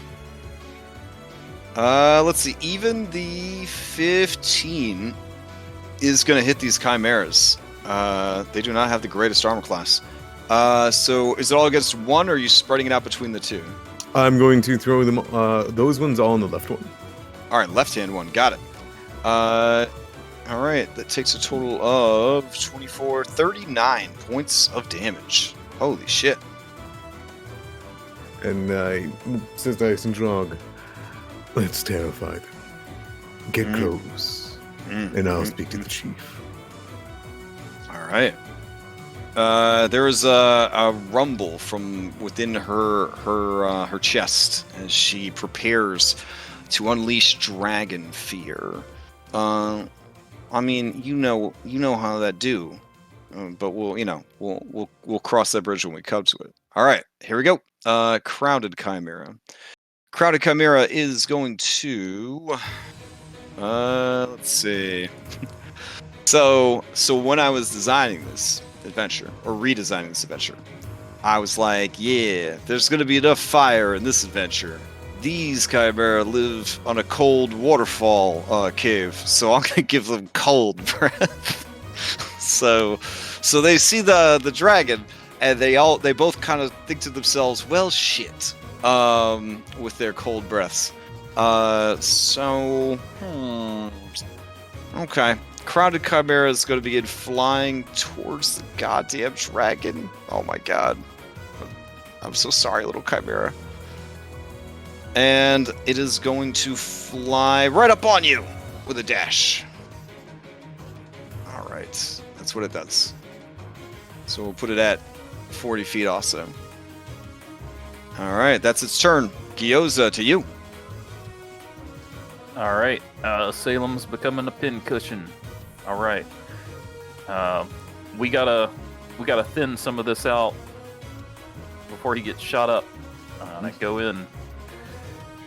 I'll fly in 60 feet to there. Wait. Okay, apparently I need to be a little bit higher. Or the Hellkite needs to be higher. Yeah. Oh, they both need to be higher. Okay. Well, there goes eyes jumping onto your Hellkite. Yeah. I was getting ready to jump onto yours, but it's okay. I can just run along the wall.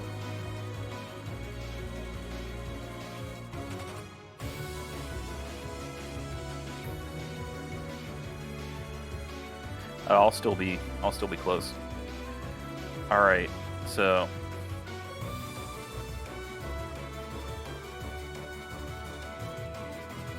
Oh, okay, do you need it's me to still- move you over the? Yeah, sorry. Can you just do that? That'll be so much Yeah. easier. No worries. Boop. There you go.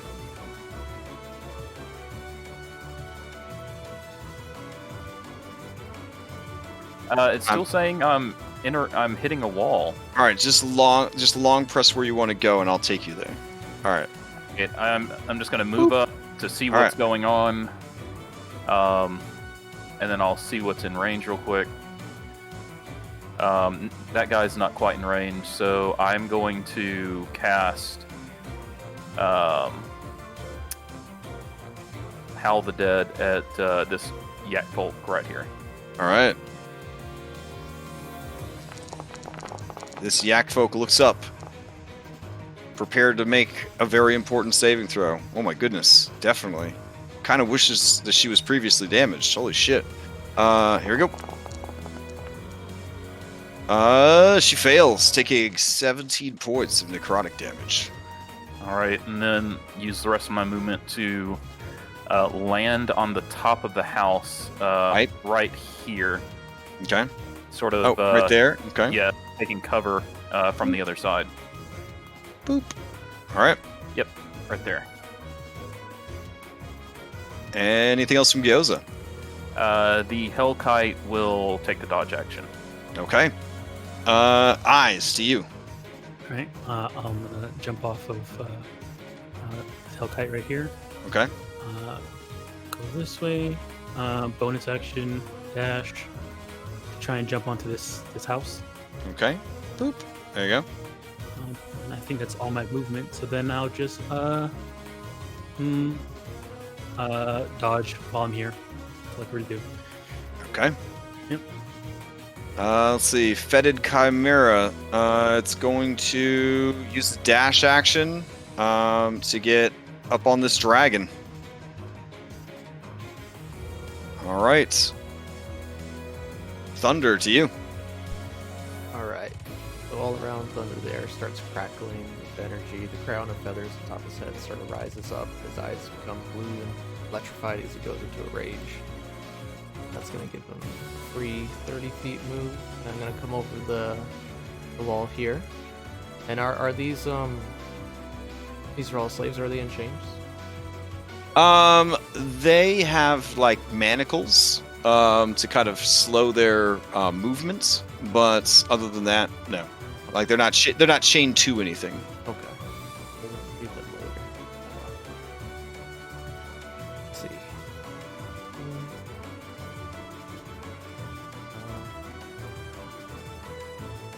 60. I still couldn't get anywhere.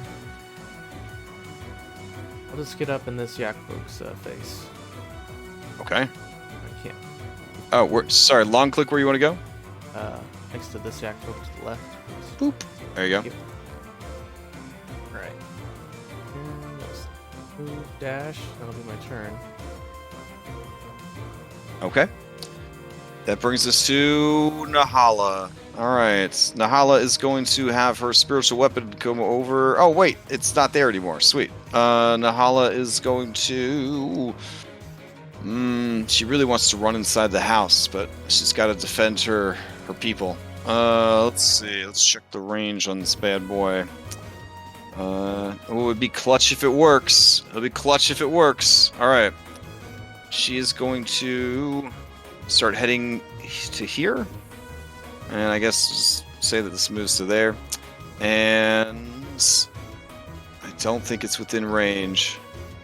Nope. Alright, she's going to... It's weird when you're playing the NPCs that are helping the party, but you're also playing the NPCs that are against the party. She's going to move up to here with a dash action. And that will be her turn. Alright, right-hand side yaks. Alright, who do we got? We got 1 yak, 2 yak, 3 yak, 4 yak. But there's a wall. It's very hard to see even that big-ass dragon over the wall. So we're going to do a move, a dash, item interact, throw open the gates. Yeah! And they're going to start running towards the gates, only to see that the bridge has been destroyed. They know the bridge has been destroyed by that realistic destroyed bridge token that we placed down. I'm still in awe. Thank you, thank you. That brings us to Sergeant Carrick Sergeant. All right. So yeah. I'm going to have Midnight dash over to Big Ugly over here. Fine.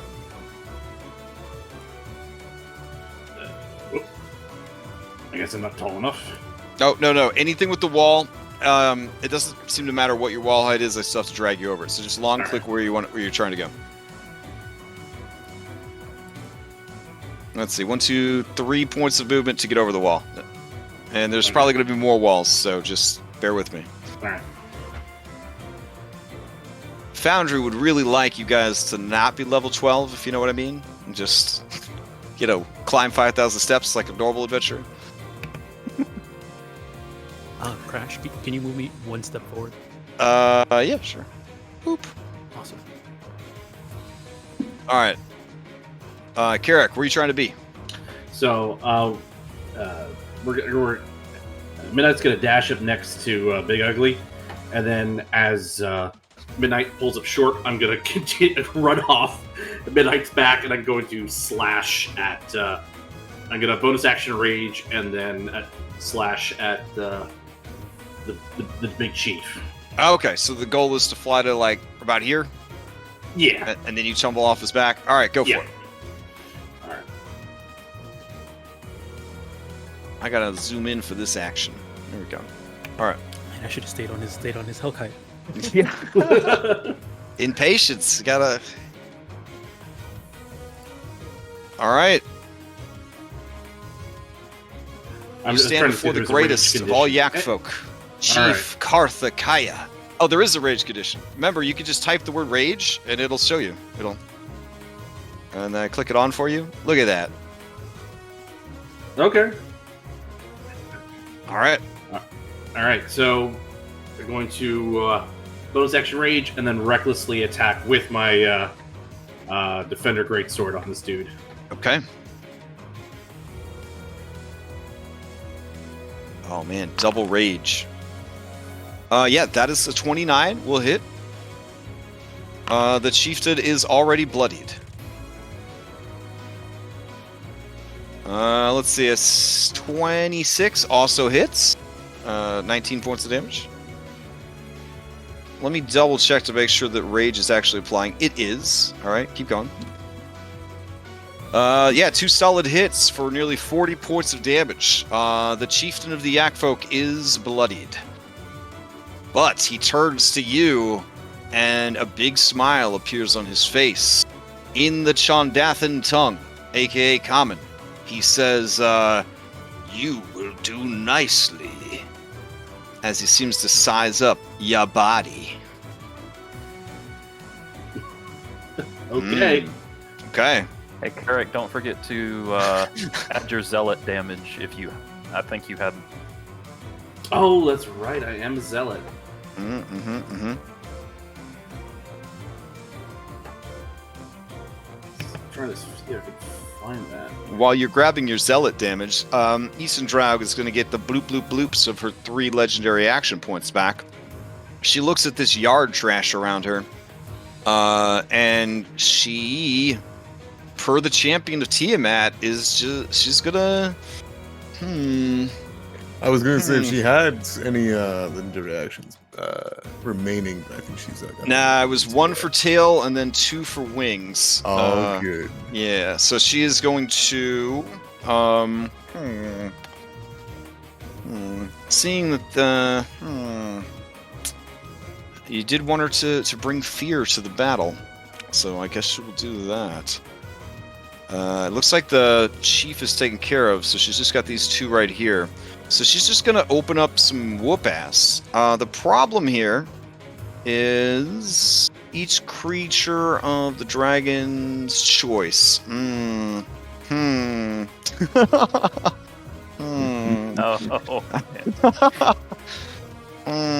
Okay. I mean, Yeah, Scared so Potter? everybody except Stygius, you will need to make a save against this frightful presence. Alright, and that's an extra 7 radiant damage against the chief. Hype. Okay. Well, I'm Thank you sorry. for If reminding me. if you are within 120 feet of Eastern Draug, so if you're not within 120 feet, we don't usually have maps this big, so actually check to see if you're within 120 feet of her. You'll need to make the check. Where is she? Here, I could just turn on a 120-foot aura real quick. There we go. Would that break Foundry? Let's see. Maybe. It's okay. I'm sure it'll be fine. Hooah! There we go. That is 120 feet of her. Since I can't see her, I don't think I see her aura, or it's just my color blindness. One of the 2. Oh, I yeah. don't see an aura either. Try zooming in and out. It might pop it for you. You just Don't need worry, to be aware of her you presence. guys are within the aura. Yeah, Yeah. trust me. Alright. The only one that is Okay, not already is rolled. the only one that is thunder. And also, if you have Hellkites, roll for your Hellkites as well.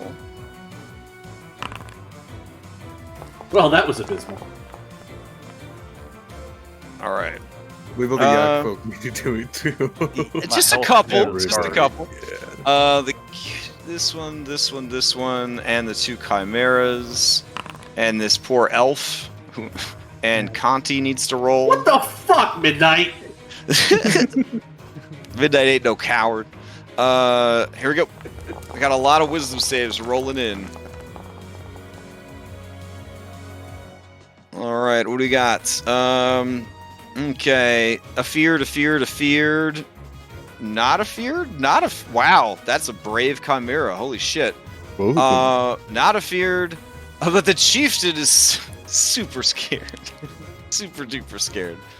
Okay, I thought more people would be scared, but so it's the chieftain, this guy, the 2 are all the slaves, and that's about it. It looks like, because the DC was only a 14. All right, here we go. Conditions: frightened. Oh, that's All right. it was 14. DC of 14. Okay, I'm good. Okay. Remember, if you're ever desperate, you can succeed at a cost. And now, as part of her multi-attack, she will then also claw bite. She's going to go for the smaller chimera first and dedicate all of her attacks to it. So claw, and bite. Oof. All right. So we got hits, and hits for quite a bit of damage. That Chimera is dead skis. She grabs it, breaks it in half, and throws each half down off the mountain. Popping a popsicle in half, I imagine. All right. That was part of the fear aura, I guess. Was just ripping it in half. The chief is up. The chief is afeared, but that won't stop him from claiming this sexy new body. A little old. Well, let's be honest, super old, but still a good body. I need you to give me a charisma saving throw. So, can you do it blind before? Yeah, Carrick Borgash. Is he Captain Ginyu? Carrick Borgash, give me a secret charisma saving throw. Is the Daredevil thing, is that busticated or? Oh, that's super busted. Yeah. Okay. There should be a macro called Roll State that toggles you on and off, or you just go over to chat, you click where it says Public Roll, you switch to Blind Roll, just roll it for me, then switch it back. We need to keep everyone on their toes, just in case you're going to be this chieftain for the rest of the adventure arc.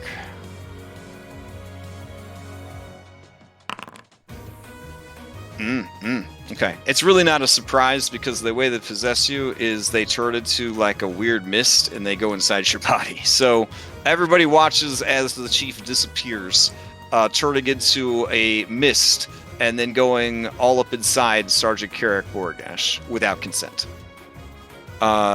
Sergeant Carrick Borgash, you and I are now partners.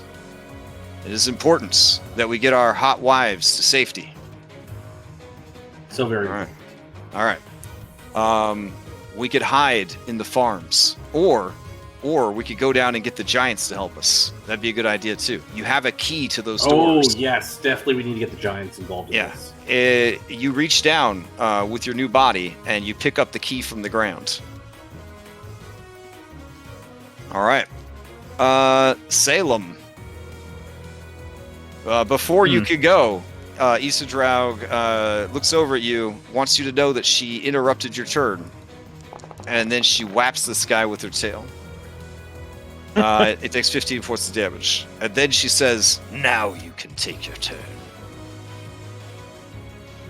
I just let you do that. All right. As your turn comes up, a beautiful shield expires. Yep. I will fly 60 feet this way. Oh, never mind. Oh, hold on. Yeah. Let me get sure of the wall. There you go. Yeah. That was 10. Oh, okay. You still can't move? All right, I'll move you there. No, I got it. Oh, okay. Bam. Okay. And I saw a poor Carrick. Poor Carrick. Carrick basically pulled like a Skyrim Dragonborn, just absorbed that dude's soul, Such a man. shame. Like some Sang Shung shit going on over there. So. Oh no. So I pulled a Daro Foos instead of a Foos Roda. I'm banishing Carrick. You're gonna banish Carrick. All right. Carrick, give me a charisma saving throw. If Well, here's the question: is Carrick making a save, or is it the guy who's taken over? You are united as one now. Is your bonus 2 or higher? No, my charisma is a +1. Okay, then you may have an additional +1 bonus from your new friend. All right. A 14, not enough. You are sent to the Shadow Realm. Oh, poor Carrick. But so is the chieftain. That's true, because the chieftain is inside of Carrick. And the key, which was held by him, yes. All right, anything else from Salem? I will...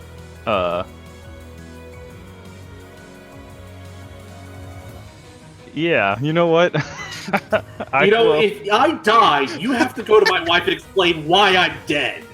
You don't die from banishment. Yeah, you don't die from banishment. Stop whining.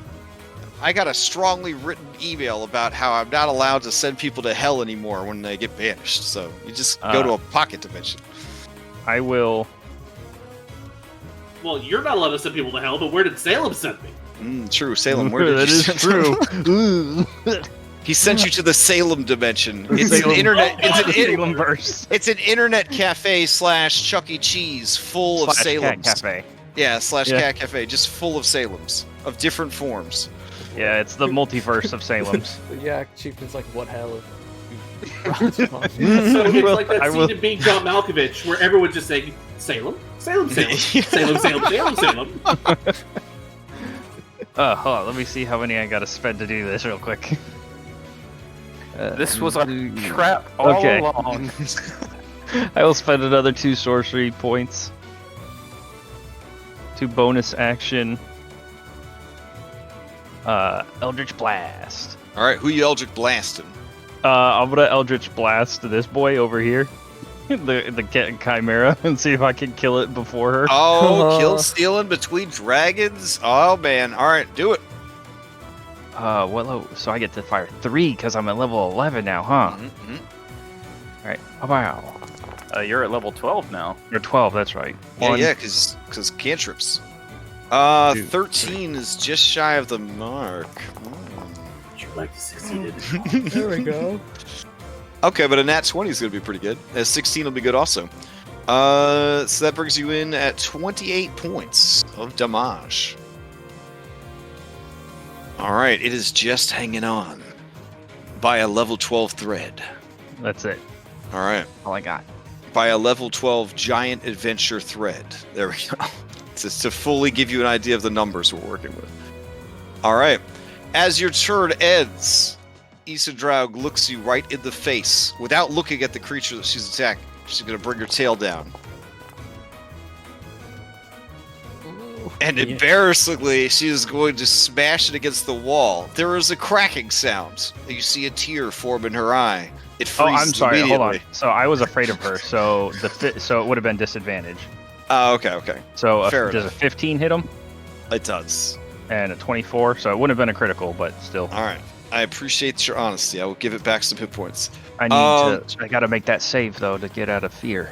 She's going to play like she didn't just break a bone in her tail, smashing it against the wall, and that she meant to do it. And because I'm not afeared anymore, I snicker at her. Like, jeez. What an embarrassment to all dragonkind. Oh my gosh. Gios, it's you. I'll say to Eyes, I'll say to Eyes, you can use my Hellkite. He's And looking I a bit scared over there. I will, well, I can't dispel magic on Carrick because he's gone. I'm also gonna say, where's my Earth Elemental? Where's my super suit? Oh, right, because it's Gios' Earth Elemental's turn. My bad. Okay, so What? never mind. The princess is going to see that everybody's gone, but now she's looking around for the chieftain to get the keys for her manacles. She does not see them. Was it all the same key ring? Yes. Oh The god. janitor's keys. Oh man, so she's just gonna rush back and forth, and she's gonna grab up her fellow birds, and they are going to huddle under the eaves of this hut that is also on fire. There we go. Oh yeah, has the fire spread any? I'm spreading it right now. Oh, well, that sounds terrible. But yeah, I'm making the fire go everywhere, bro. Okay. Spreading it right now. Say that for your OnlyFans. Yeah. The so-called This is a OnlyFans that me and Stygius are gonna start soon. Mm-hmm. I do have a Google the Doc. Sword Saints. We'll talk about it later. All right. That brings us to the Revolutionary Yak Folk. All right. The Yak Folk look around. Where the fuck did the chief go? There's dragons. There's only one thing to do: shoot dragons. Your chieftain has abandoned you. Okay. These people are far from home. Like super far from home. This was such a delightful and confusing addition to the adventure path that I had to leave it in. But yeah, these creatures they're from the setting Al-Qadim, so they're like really, really far away from home, which is basically D&D Agrabah. Let's see. So they all got to move forward to shoot you. This guy is too scared to go any further. This lady, you know what? You know what, Salem? You know what? Give me a charisma. Yeah, You give me a gonna try charisma. and banish me? Yeah, her turn's not up yet. So she's gonna be going next though. All right. So this Yak Folk will try and shoot Salem, and you know what? All these scouts will try to shoot Salem. Why not? Here we go. Yeah, that makes sense. You're too imposing and intimidating. Yeah. Can't stop myself. Yeah. All right. They're all gonna. Nope, this is too far. They're all gonna rush up and shoot at Salem. 1, 2, 3, 4. So the first 4 are gonna be not at disadvantage, and the second 4 will be at disadvantage. So here are the first 4. Shield. Okay. How do you know? Oh, sorry. There's another one here. Well, I don't know. Maybe And- because I already have arrows stuck in me. Okay, so 6. These first 6 are not going to be at disadvantage. 1, 2, 3, 4, 5, 6. Ooh, that's a lot. Damn, Look at looks all like a those. dragon. Guess who can? I can get shot by arrows. I Cool. can get shot by arrows. Don't worry, I got arrows for you too. Yeah, right. All right. All right, We let's gotta go through all these. over all of these. Yeah, let's go through all these. All right, doesn't hit. 20 for 13. Does so. A nat 20 for 23 points of damage. Well, before we go, I Oh. gotta make concentration checks. Oh, geez. Okay. So the first one was what? The first one was 13 points of damage. It should prompt you every time you put in damage to make a save. Oh, yeah, it did not. Really? Even though you're in concentration status? That's weird. Okay. All right. So first one, concentration saving throw. Mm-hmm. Yeah, no problem, no problem. All right. Second one's 23 points of damage. So half of that is 12 Or 11. or 11. Oh, I'm fine. Get the fuck out of here with this shit. Okay. Get out of here. All right. Next one is let's see. Doesn't hit, and a 24/7. Well, there it is. Okay. I'll save. No, I'm kidding. All right. Carrick, you return from the Salem dimension. Oh man. All right. Now 4 attacks at disadvantage. Here we go. 1, 2, 3, and 4.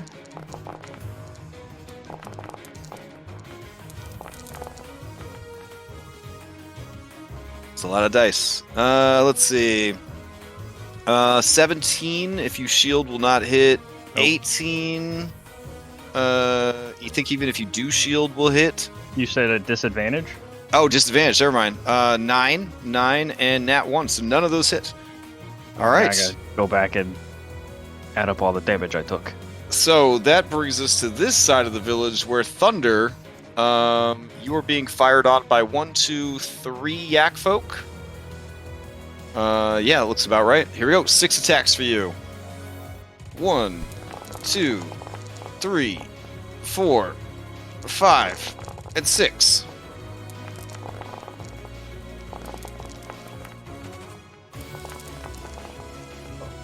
Okay, so which one was the last one that attacked Salem? The 3 for 10. Okay. The 3 for 10. Okay. Yep. Got it. Alright. And I can just right click and do damage to myself. Mm-hmm. Nice. Lazy. Full damage. Alright. This hit.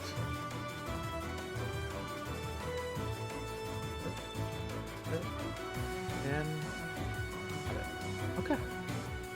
All right, great. And I think that is all the basic bitch yaks. That brings us to Imbiru. Imbiru is going to keep concentrating on the banishment of this elemental. So she is going to run and dash into the dairy or towards the dairy. There we go. All right, because big map. Stygius, to you. All right. So, firstly, before Stygius does anything, Stygius doesn't think that his voice will carry across the whole village, does he? I mean, you're at the top of a mountain. There's creatures roaring and screaming. I mean, not without magic, but you can certainly try. No, he's going to whisper into Eisendraug's ear and tell him Okay. to speak for him. Okay. And he will tell her to say, underlings of Chief Cartha, your leaders have allied you against the Queen of Chaos and thus forfeited your lives to us. Give up your leader, surrender, and you'll be exempt in the eyes of the ultimate evil. Okay. Okay. Let's see. That's pretty good. Go ahead and give me a intimidation check. We'll Sure. say that, we'll say that your idea through her body, we'll go ahead and do intimidation with advantage. Cool. I'd Yep. like to use her charisma if possible, but I'm Her I'm charisma not is gonna- actually the 8 greats. I would actually base it on her strength. So this hell would be yeah. This is gonna be at +6. Hell yeah. I don't know why it rolled privately to you, but Oh yeah. We have a mod that makes a lot of things secret. There you go. Unfortunately, it was not a great roll. As she bellows this out to everyone, it becomes apparent that most of the Yak folk do not speak Chondathan like their chieftain, and the message seems to be lost on them. The intent is clear, but the details are, of course, lost in translation. They quaver in fear, but they don't seem to know what to do. all right. So Unless anyone has proficiency in Yikaria, the language of Yak folk. Not a popular choice when people are building a character, but I thought I'd throw it out there just in case. nice of you to be inclusive. Yes, totally. Fantastic. All right. In that case, he's not going to go up to the Yak folk because the ones over there, I mean, they get the message. Yeah. Instead, he is going to cut off the head of this chimera using the giant's own weapon. Okay. So we will swing the king's brand once. Yikers! That's low damage. That's okay. 11 does not hit. Oh, I gotta adjust something. I apologize. Mhm. It is using my strength, not my intelligence. Okay. Oh, because using it as your packed weapon? Yes, I had swapped it. Yeah. Okay, hold on a second. That's why I had summoned it instead of the giant sling sword when it was at my hip. Alright, let's see what we got here. Hold on. I can. Ability modifier, intelligence. There you go. Thank you so much. Alright. So that would put it at what? Oh yeah, that would bring it up to like a 15-ish. 16. Yeah, that is gonna hit. The creature is immune to cold, but does take the necrotic. And the slashing, or is it Oh, all? yeah, totally, yeah. And the slashing. So it takes 14 points of damage. It is still going. Cool. He's going to use his breath weapon as a white dragonborn and replace with his second attack, and just breathe it into all 3 of its faces to kill. Okay. What is the type of damage of this attack? Oh, you are goddamn right. All right, he'll see the cold damage. He will see the cold Okay. damage, and we'll ignore that. Good call. Okay, Thank you very much. 20 intelligence character, so I thought 20 I'd throw that out intelligence. for you. No. You're All right. very. Yeah. All right. You take a second swing then. Yeah. And that will lop off. Which head are you lopping off here? The dragon head. Fuck that thing. All right. This abomination dies. Its body flops down onto the wall. All right, and then he'll point the blade towards the Yak folk. over here, as if to send the message that they could not understand. Okay. The Yak Folk, they look hesitant. Some of them even look afeared. I probably should have rolled to see if this guy got unafeared. Hold on. Wisdom. No, he's still feared. All right. Gyoza, to you. All right. Going to use a my mount's going to take the dash action. As a level 12 character, a possession, greater restoration, or dispel magic. Greater restoration, or let me check. Both of those are pretty solid. I'm probably going to say greater restoration would be better. Let's see. Charm or petrified? It's technically not either of those things. Generally, you use protection from good and evil to get rid of possession. One curse, technically not a curse. Yeah, greater restoration not going to do the trick here. Let's see. Dispel magic. Choose one creature, object, or magical effect within range. You could certainly try against his possession, but it will require a caster check to succeed. All right. I will. In that case, since dispel magic works at a range, I'm going to start by moving up to within range of that and cast dispel magic on Carrick. Okay. What spell slot are you range, attempting to use? Like, what level dispel magic are you attempting to use? I'll use a. I'll cast it 3rd level. 3rd level? Okay, you Yep. will have to do a caster check. This All is right. just a raw wisdom check.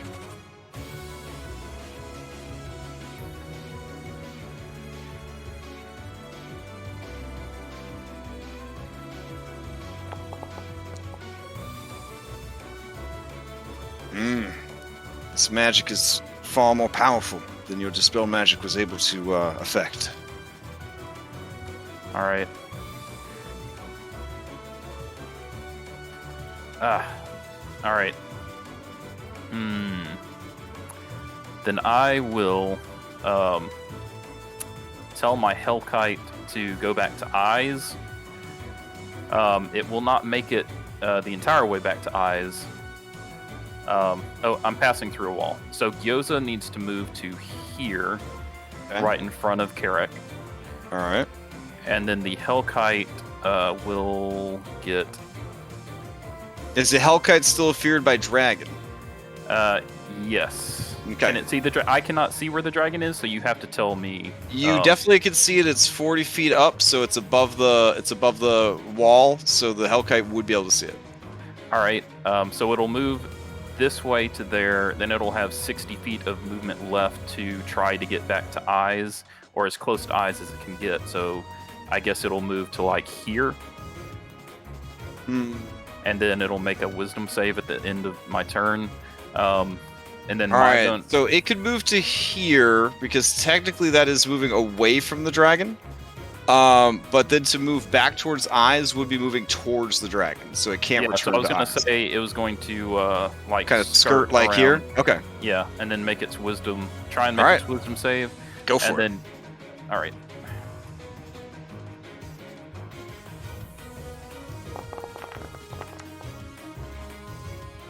It does. It is no longer afeared. All right, and then it's going to be like 20 feet up, and then Gyoza's bonus action is going to be, it was going to be something cooler. It'll do Earth Elemental, so I'll pull that one out because I got a special one. Okay. Modified Earth Elemental. All right, that's my turn. All right. That brings us to Carrick. You've been empowered by your Dark Passenger. You may make an attack against with your legendary action against this earth elemental.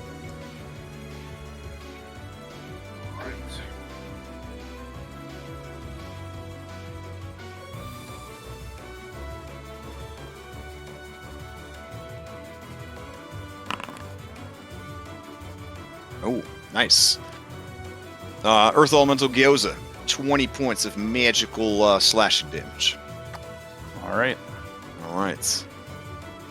And this guy wants your handsome but incredibly old body to stay alive. So he would very much like you to apply your full defender bonus to your AC. Okay. All right. Then that's where it goes. My AC eyes. is not 20. To you. All right, and a concentration check. Okay. Oh, that uses the Earth Elemental stats. Nice.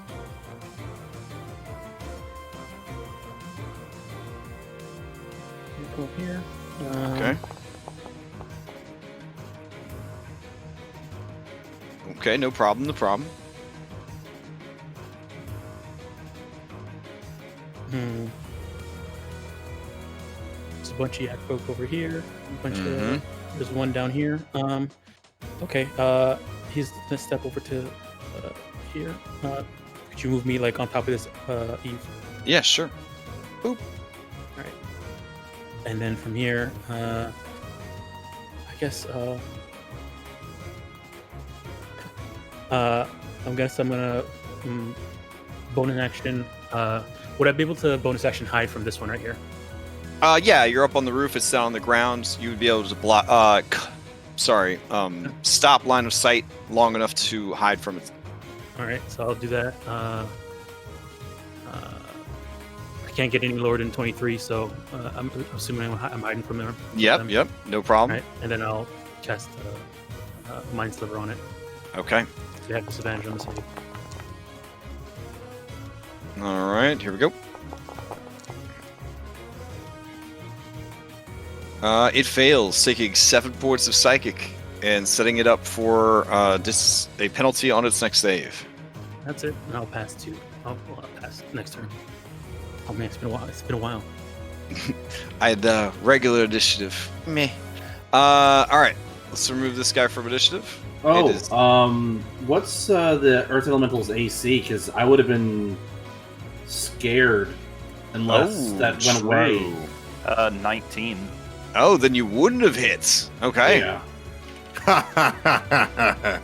Because your reckless would have worn off by now, or no? No, Yeah. the reckless. Yes. So it would have just been a straight attack then. Well, no, because you have to reckless every turn. Right. No, it Right. still would have been reckless, but what? His turn Oh, hasn't it's come still back around 21. yet. No, it hasn't.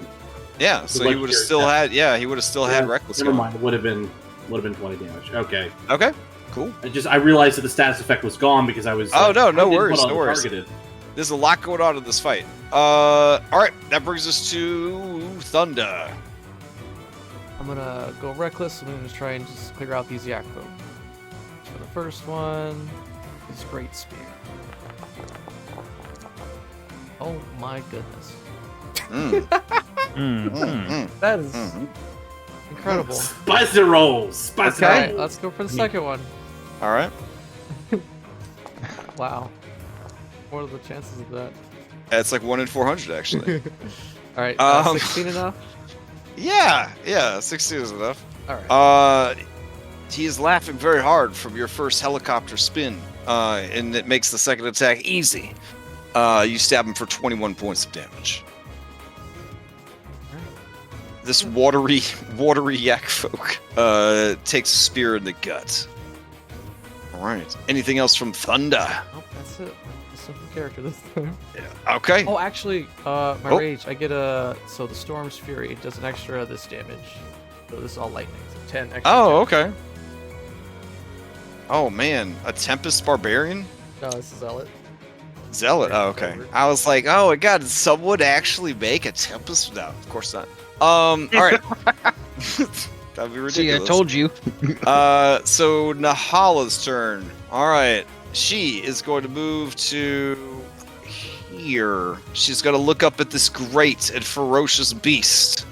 And she's going to try to banish it.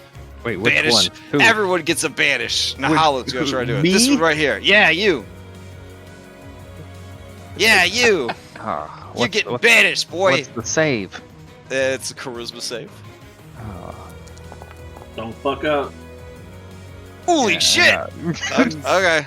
She does not banish you, and I just look at her. she back away a little bit. All right. That brings us Never had to. yak before. Oh man, that brings us to the right-hand side of the village. They're gonna fling open the southern gate. They're gonna run out. They're gonna see their broken bridge. And they're gonna shake their longbows in the air furiously. Oopsie. All right, that brings us to Sergeant Carrick Sergeant. You hear a bloop as your legendary action point comes back. Yeah. Your reckless fades, but your rage continues. What do you do? All right. So we want to get the giants in the fight. Mhm, So mhm.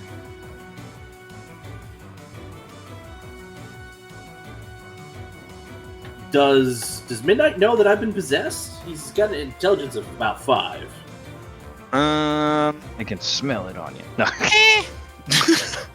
No. We'll give an insight check real quick. Give an insight check. All right.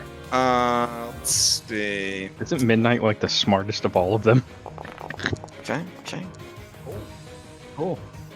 Yeah, Midnight knows something's wrong with its friend Carrick.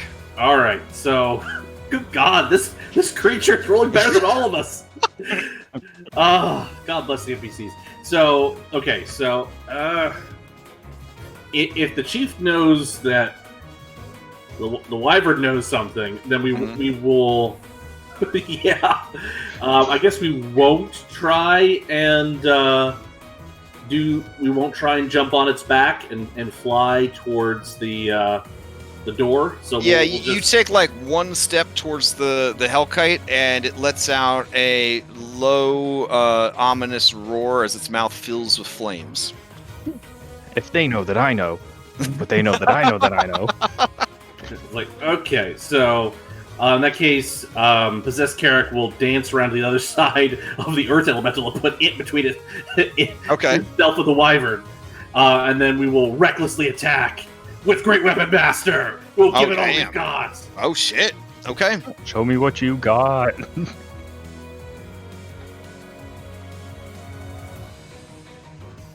This Earth Elemental is filled with blueberry jam.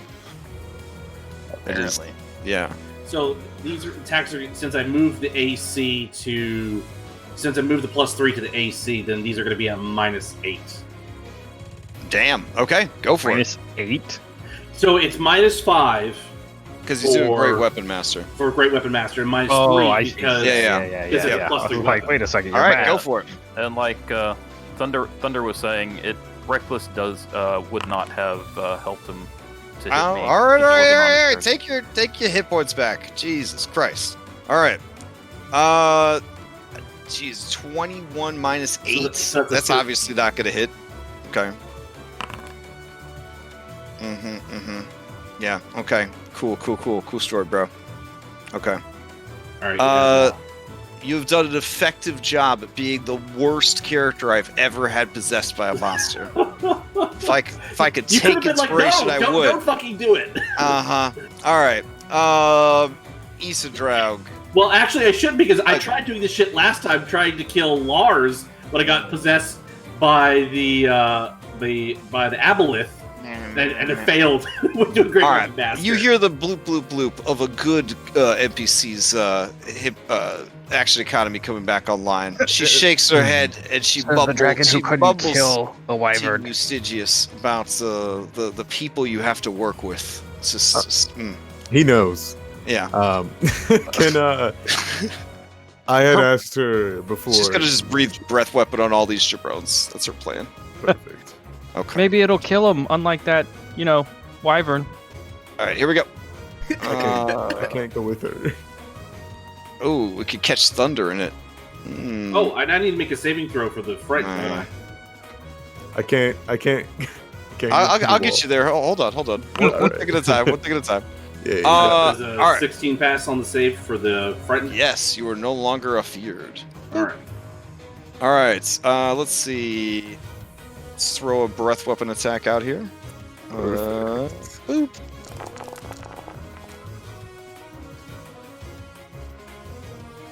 All right. Constitution saves.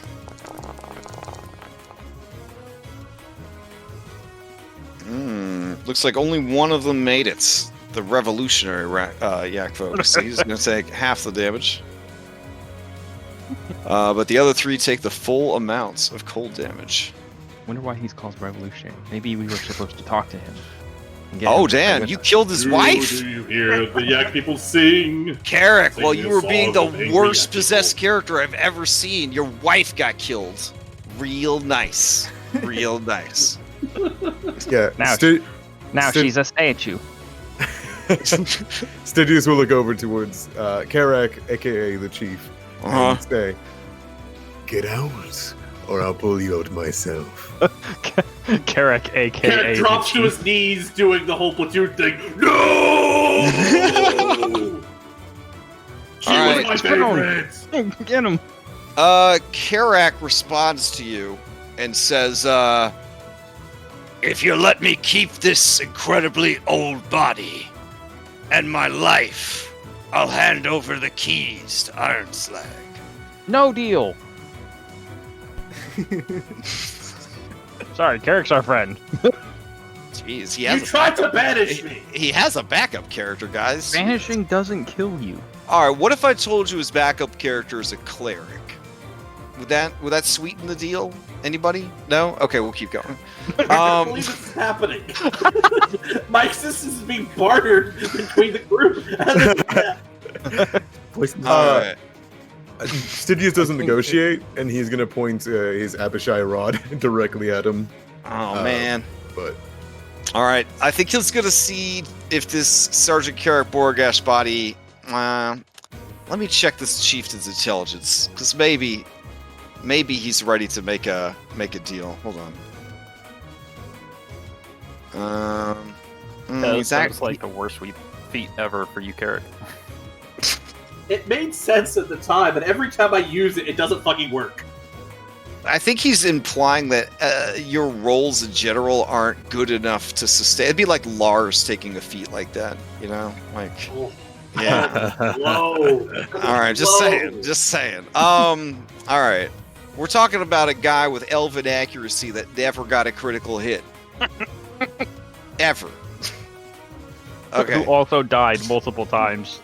So, he's very smart and very wise. So, he says, using his extra turn and initiative, fine. You can have this old-ass orc back. But spare me, my remaining wife, the rest of my people, and my slaves. And in exchange, I will give you the keys to Ironslag. We were already told that we were supposed to, or gonna try and help rescue the slaves, right? From Thunder. I mean, oh please, So- please. He said to spare their lives. He didn't say that we wouldn't free them. Yeah, that's true. all right. If they are Thunder. they are a treacherous people. Are you willing to see if they're actually going to stand down, or do you want to keep fighting? Stygius looks like he's ready to let them, to say this, but of course, anybody who has played with Stygius knows that he usually, he's a servant of the Queen of Chaos and of the Goddess of Lies, so, Stygius is saying we need to stay in. Yeah, I think Stygius is like, we're gonna kill this guy. Well, Okay. Stygius is willing to let him get out, and Yeah. he's nodding his head like, we'll take the deal, is what Stygius is. Okay. We'll play out the rest of this round, because I see that there is one particular agent of chaos here that needs to, be addressed. So, True, it's true. Salem, it's your turn. Yeah, I will take my turn to flippy flappy my way right over here and land heavily right in front of him Mm-hmm. and just lean in and go, we're waiting. Okay. Gio's Earth Elemental. Off. Still banished. Yeah, it's back at his house. His wife is like, You're home early. I thought you had a shift with Gyoza. yeah. And then, that whole thing happening. And then Princess Sharpwing, she sees her hero leaving his guts behind. What the hell, Red? I worked hard on this map and you're just bleeding all over it. This is ridiculous. She looks over at you and she waves at you and hopes that you recognize her because you've never seen her in a Princess Leia bikini before. Do you acknowledge that she's there, or are you too cool holding your guts inside your body? Nothing from Thunder? All right, cool. I'm so All right. sorry. I had Cool to take a guys, What don't was look it? at All right, exclusions. the princess weeps because her hero has forgotten her. All right, Oh my god. that brings us to all of the Yak Folk. The Yak Folk stand ready. Every single one of them does a readied action, which is bad for their action economy. But they're curious to see what the chief does. They're willing to fight to the death, maybe. But we'll see. They are hated, by the way, by everyone in the region for being like slavers and spies and just generally bad people. They're really bad people. So the dwarves of Silda Ibar would be very, very happy if you genocided this entire population. Just throwing that out there. The lawful good dwarves would be very happy if you genocided this entire population. Whoa. That's how they feel about these guys. So they all ready in action, waiting to see what the chieftain does. All right. Also, this one guy wants to try to stop being scared because it's really embarrassing to be one of the only people scared on the field. Here we go. Just get your shit together, bro. Be brave. All right. He pulls it together. Pulls it together. All right. Wipes his brow. Yeah. I wasn't scared. You were scared. Yeah. No, what? Just this dragon, the one that's right above me, just froze the chieftain's wife right in front of me. I'm not scared. All right. Imburu is going to finish her dramatic escape into the dairy. Boop. Stygius, to you. Does it look like he's able to like? We will find Yeah. out for sure on Sergeant Carrick Borgash's initiative. Nice. He's not waiting that long. He's okay. gonna push it. He's not hurting the chieftain, but Okay. he's nodding to the deal, obviously to him. But he is going to. Jesus, sorry, my cat. Okay. He is going to look over, and he's going to say in all of the 5 voices of Tiamat, "Expunge," and command him.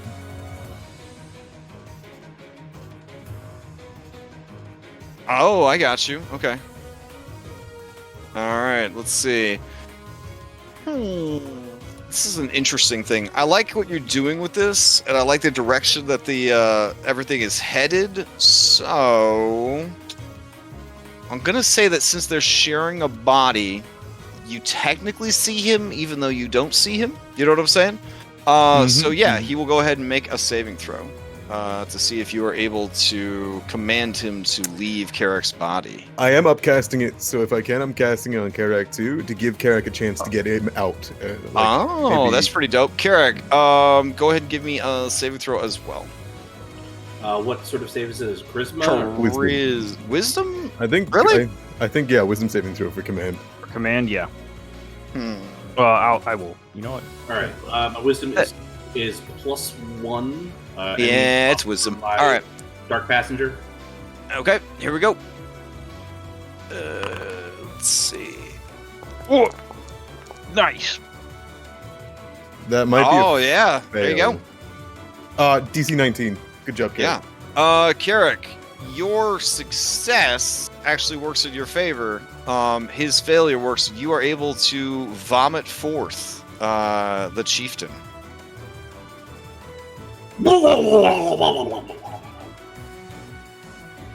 All right. Well played. Well played. Bend the knee, we'll spare who we want and take what we wish. Give us the keys. He calls out to you. You've altered the deal. Pray I do not alter it further.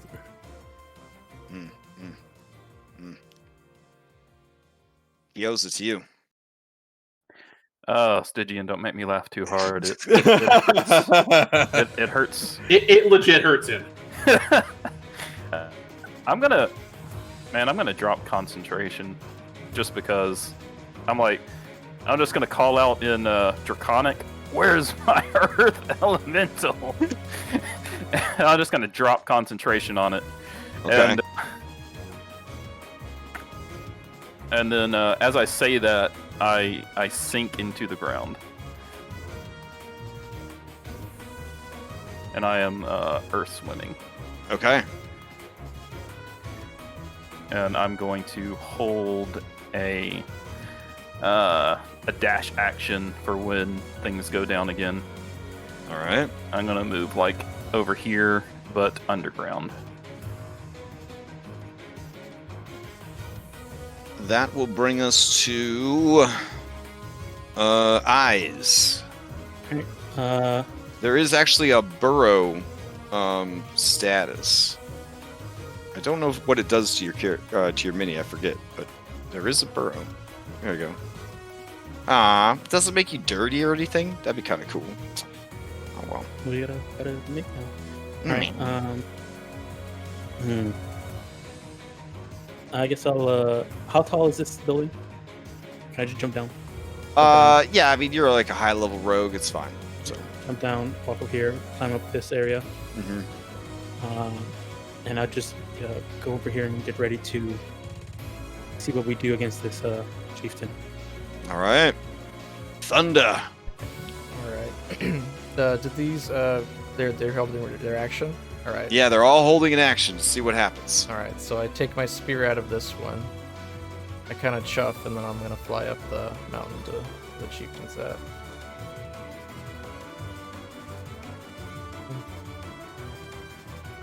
Here. Then I'll fly over next to him. Is he on the ground? Yeah, he's not flying or anything. Okay. Yeah, I just puked him out. So I'll fly down next to him. I'll put my my spear next to his, right behind his head, like an executioner's. Mm-hmm. I'll wait to see what happens. Okay. Your reign is over. All right, these yak folk wait with bated breath to find out what happened. Carrick Boragash, to you. You violated me. True, it's true. And he's gonna step over and he's gonna take a swing. Oh, damn! 2 swings. Yep. Fuck this Okay. guy. He made his deal with Stygian. We're not messing around. I was Okay. violated. To be fair, these creatures are not very popular amongst the Twitter crowd because they're pretty terrible. All right, give me what you got. All right. We'll do reckless attacks. Normal. No great weapon master. All right. You have a flank from Thunder for a +2. Okay. Plus your zealot damage. How do you execute Chief Kartha Kaya? Do I need to roll that damage because I just dropped 41 on this? No, he's dead. He's dead. All right. I just lop the head off. As it's spinning down in midair, I sort of rotate with the swing. Take one hand off the sword, grab the head, raise it high, and say, "This is your leader. He is dead. Cower before me, and maybe we'll let you live." Hey. The remaining yak folk throw down their weapons. Eisendrav is going to roar. Yeah, perfect timing. All right. Hold on just a sec. Oh man, you leave that the part of the Discord you're on for a second, and then it's so hard to get back. Here we go. Whew. Yeah. As you do. They throw down their weapons. Isodrag lets out a ferocious roar, and we'll take like a 5-minute break. During this break, I am going to reset the Foundry server to try to spare it, give it a real refresh on its resources and stuff, because we got even bigger maps coming up possibly. Oh God! All right, so I'll leave you on this map for now, but you will get kicked unless you actively log out and then log back in. So 5-minute break, and then we'll continue. All right. Sounds good.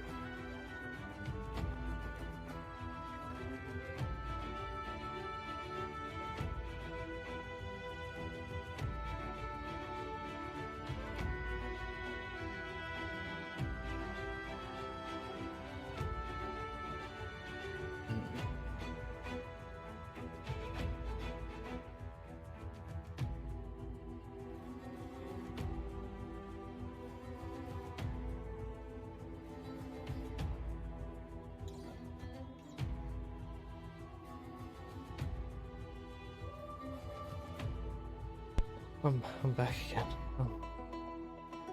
Welcome back. You fill me in what happened?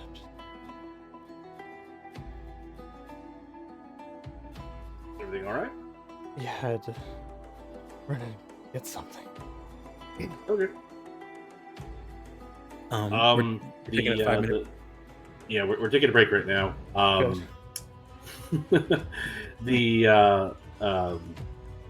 The princess waved at your character. Oh my god. But Kugaz don't look at explosions, so you were raging, your guts were hanging out, so you were just very stoked about the whole thing. You might want to So unlucky. You might want to go be like, hey, sorry babe, I was holding my guts in. Absolutely. But I did manage to, thanks to Stygius, shake off the possession, and yeah, I got mind raped, so I don't. Yeah, Carrick just straight up slaughtered the dude. Yeah. Okay. Yeah, that's what I was thinking. It was a similar thing. And I showed his head to the village and was like, throw down your weapons and maybe we'll let you live. And so they threw down the weapons.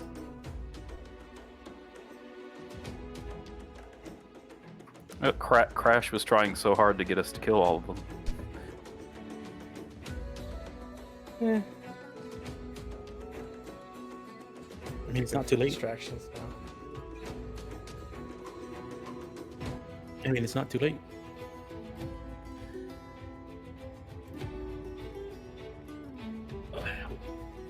Wholesale slaughter, even if these are very shitty people, is not a move for Carrick. Really? Like, you come across slavers and you're like, because are you taking them to prison? I mean, we can just tie them up. Yeah, but in effect, we're... Okay, genocide is the most exhausting activity next to maybe, soccer. And we have to go through a dungeon, so... I mean, we have a dragon here. Just give her like 18 seconds. He's good. Line him up. Line him up. Breath weapon. And that'd be a sign of what a message. Yeah, but killing the entire village, men, women, children, everyone... Yeah. I kind of get what you're saying. But on the other hand... Well, Carrick is thinking big picture now, because he's had some life changes. He's getting ready to have a child, and it's like, do I want this to be my legacy? I know it makes the world safer, but... Yeah, but we're still Team 6, and this is Osama bin Laden. So it's... So we hold on. If this is Osama bin Laden, then who are the fucking fire giants? Robot? Communist Hitler? Yes. Hello, I have returned from my break. Welcome back. Okay. I am back. The server should be rebooted. Alright, I'll log back in. All right.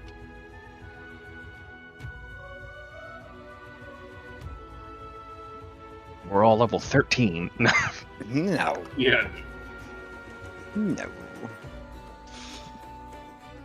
This does use a milestone and a video game-esque level up, so that's nice at least. So, all right.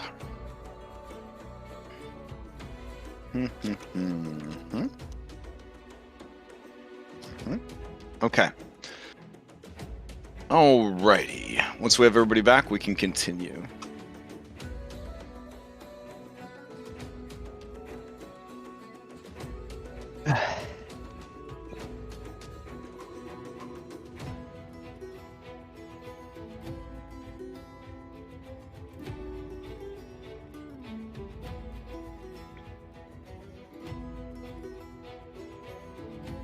And it is embarrassing how good my NPC wyvern has done in comparison to my own efforts. RNGesus tells a good story. If you let him. If you let him. Alright, well done. I honestly, well, almost every area in this dungeon, I'm like, I have no idea how they're going to manage this. But that's not my problem. That was pretty much said over and over again as I prepped this adventure. If it's, it's our backup character's problem. Exactly. But now that I think about it, as far as one shot / mini series, so maybe 2 or 3 sessions type thing, rerunning this as like dragons who have teamed up to take out the fire giants and their super robot of death actually sounds dope as hell. So like actual full-on dragons, magic powers, and everything. Yep, just everybody just straight up plays as a dragon. That'd be kind of dope. So definitely makes me feel better about the amount of time I spent prepping this. Because then you'd also get like the what happens when chromatic and metallic dragons have to team up and take out this thing. Yeah, that'd be true. Oh man, extra spicy because they'd be. Oh yeah. All right. Anyways, let's enjoy what we have here, though. So, this is one of the few times I haven't made a backup character yet. So David's all like, "No genocide, no," and everybody else in the party's like, "Wait, no." Okay. Well, hold on. I made my explanation as to why. All right. I didn't hear it, and I don't need to hear it. We're gonna just continue right where we left off. We got everybody back. If you're not back, you're not back, say something. Okay, sounds like everybody's back. All right, so the Yak Folk have stood down. Their leader defeated, their other leader frozen to death, and their other leader cowering and hiding somewhere. The chieftain's house burns to the ground, and Princess Sharpwing calls over to Thunder. Even though he was super mean and completely ignored everything she said to him earlier. He was AFK. She says, have you forgotten your princess so soon? No. If the Unos would let me move, but I would come and free you and save you from the burning house. But there we go. Okay. Yeah, so I go over and break their chains and to know that you are safe. It makes my heart soar. Okay, she embraces you and says, what of my people? Were they all killed? Are you all that's left? A few refugees. We must end the nightmare of the Yak Folk so that we can reclaim our mountains and rebuild. Thunder, you must kill them all. I understand that. There's an earth, just the top of the head of an earth elemental listening real close. All right. The fate of these Yak Folk and their slaves is up to you, heroes. Also, you claim from the chieftain's corpse. I think this is the start of ass loads of treasure, but let me double check. You claim his ring of keys, which has the keys to slave shackles, chest cages, And of course, there's one beefy adamantine key that you thought was the key chain itself, but it was actually a big ass key. So, I'm double checking his loots to see if he has anything worth mentioning. But you guys need to decide what you will do. Stygius will call out at that, like having everybody talking about this, and we don't have time to kill them all. Isendraug, will you be joining us downstairs? Isendraug looks towards the mountain, and maybe only because you're on her back, but or maybe because you're keyed in to dragonkind, you sense the incredible fear coursing through her muscles and her body. The threat, the existence of the Vanandad is so terrifying to dragonkind that she is filled with terror at the prospect of going up against it, even if it is unfinished. Very well. Stay up here. How does everyone agree with Isendraug finishing off this pathetic village? No. I would The like... Yak Folk, then. No. Let me finish. I would like to take this opportunity to possibly gain more followers and put them on a more me path. Oh, good. You wish to take on followers from the most treacherous, disgusting, No, let's kill them vile all. You're here. that I am. Oh man, Wow. It's like calling the them's pot PvP and kettle. words. No, Things. there's no PvP in this adventure. You see, But you see, saying. We need to, Stygius, we need to like- treat each other a little bit better, because this is very antagonistic and mean. you see, Stygius grins at that and looks over towards Carrick. I could have let him rot, but I'd rather get rid of one of those disgusting creatures than let Okay. even see one of you fall to it. That's nice. And one is dead. Anyway, I'm going to take this opportunity and try to persuade as many as I can. All right, so Salem, we run into these issues a lot. What Salem wants, does that mean that is what the party wants or what the world wants? The slaves have been poorly treated by these creatures. They possess them for fun and then make them do horrible things. They've destroyed villages, homes, families. They are, despite being vegetarians, incredibly evil. The think people, that's also the lawful Hold on, dwarves of the vegetarian. region want them all killed. That's how bad they are. The Oh, that's people right. I here, forgot about the dwarves thing. yeah, Never the mind. people here will not abide them being spared, and if left alone with them, we'll kill them. Sometimes, and you know that I'm all about the redeemable bad guy. Sometimes certain creatures have crossed too many lines. These I yak legit folk forgot about the dwarf thing. yeah, these yak folk, especially after they lose their giant allies, will be hunted down and killed. It would really be a poor choice of follower at this point in your young godling career to take them on. It would be a PR nightmare. No, Dragon can have them. Never mind. Okay. This is like you're a senator and you're making friends with guys that get in trouble for sending dick jokes to underage hookers. You know, dick pictures to underage hookers. Like, you don't want to be friends with these people. These are bad people. All right. Yeah, I got nothing else. They're horrible. However, the chieftain has in his possession a flame tongue scimitar that he never got to use. So that's up for grabs. And I think it's hilarious that they gave you guys a flame tongue weapon right before you go to a fire dungeon, but you know, whatever. It's probably a gift from the fire giants. And let's see. He is wearing jewelry worth 250 gold. And that is all he's carrying on his person. All right.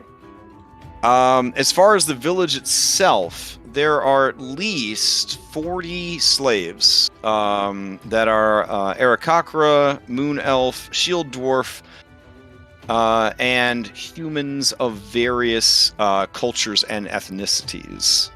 Most of the dwarves are from Citadel Abdar, and they are extremely thankful to be saved. And they impart to you the following information that you probably already know, but I'll tell you what it is anyways.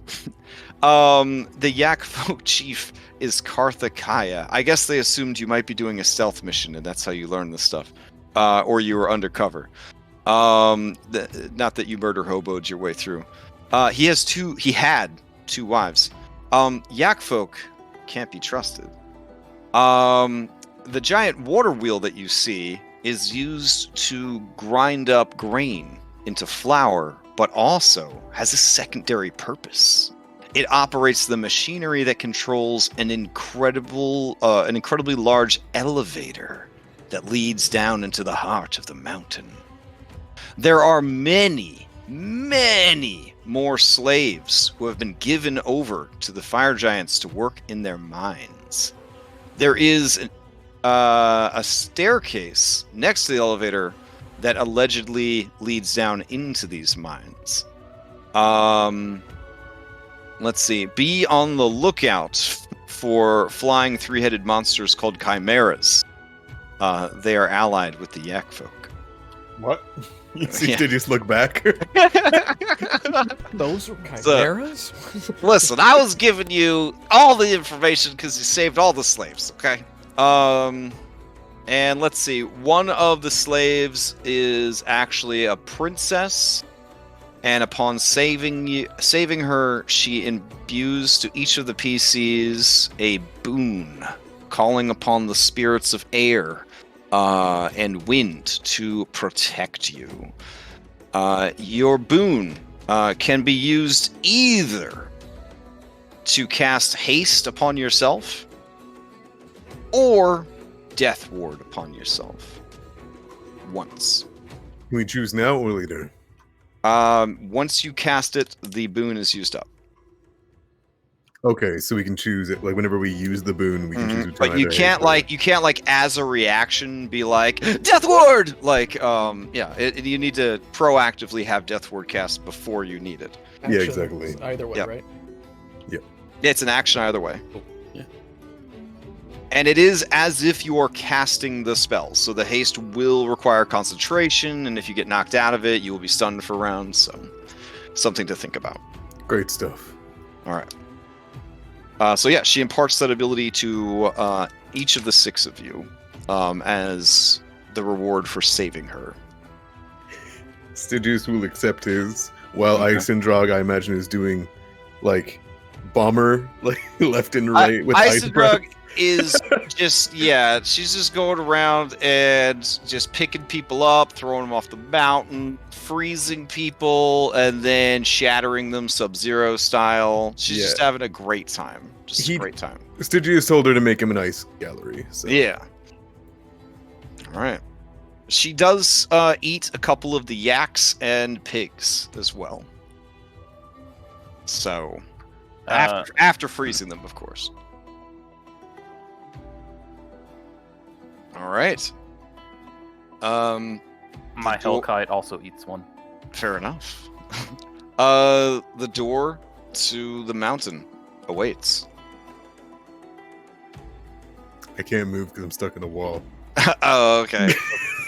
All right. I can't get down from So here. this map Y'all did actually got me thinking, would it be better on a map like this to have used ethereal walls for everything, anticipating everyone being able to fly, right? Because then they'd still block line of sight, but then everyone would be able to move wherever they needed to move. I feel like that probably would have been a better way to do it. So, and I think you could even do ethereal terrain walls in Foundry. So you could have had like the best of both worlds. Yeah, so I'm gonna... You could do that. You can do ethereal doors. You can do ethereal wall height. Yeah, ethereal is actually really, really good now that I think about it. So, all right. You guys approach the doors. Should we take a look at that machinery first? Which machinery? The one that controls the lift that takes us down. Oh, you want to go over here? Look at this water wheel. It should be inside here. The machinery to control the elevator should be inside. So it's the elevator or steps? Yeah, elevator or steps. Let's just open the door, see what's inside. I'm an elemental. I'll go first. I'll wait for everyone else to get over here, though. You're on the wrong. You're a intelligent man over here, Stygian. Just a good view. Is anyone else stuck in walls? That's a question I need to ask. No? No. Alright. Hey, Salem, Carrick, Thunder. Come over here.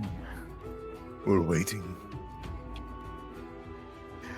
Stygius would just let Eisendrag know that due to her fearfulness and her unwillingness to aid deep in the mountain, he should await his call. Salem's just leaking. It's so sad. Goodness, that's so bad. It's so sad. No, I'm fine. It's just a flesh wound. Don't worry about it. Wow.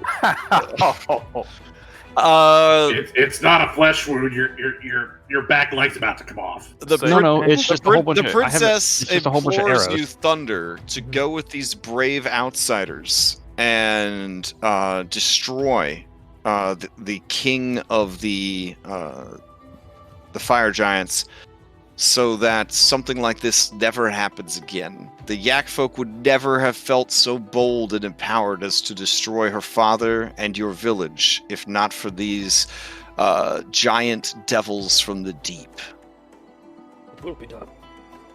And I shall return. Okay. She gives you a peck on the cheek, which is a bird joke. All right. As you approach the doors. The feather crowns in its head go up, and then it goes back down. Okay. Another bird joke. As you approach the door, you see that there is a blatant keyhole for a large key to go in. It's very Legend of Zelda vibe. Oh no, I wonder which one it could be. Yeah, It's so probably the smallest one. What? 20. These are only 20-foot tall iron doors, so that might not be the right iron doors. Sorry, they aren't adamantine; they're just iron. These are 20-foot tall iron doors, but they require this adamantine key to open. You put the key in, you give it a turn, and thanks to the magic of Foundry, I unlock the doors for you.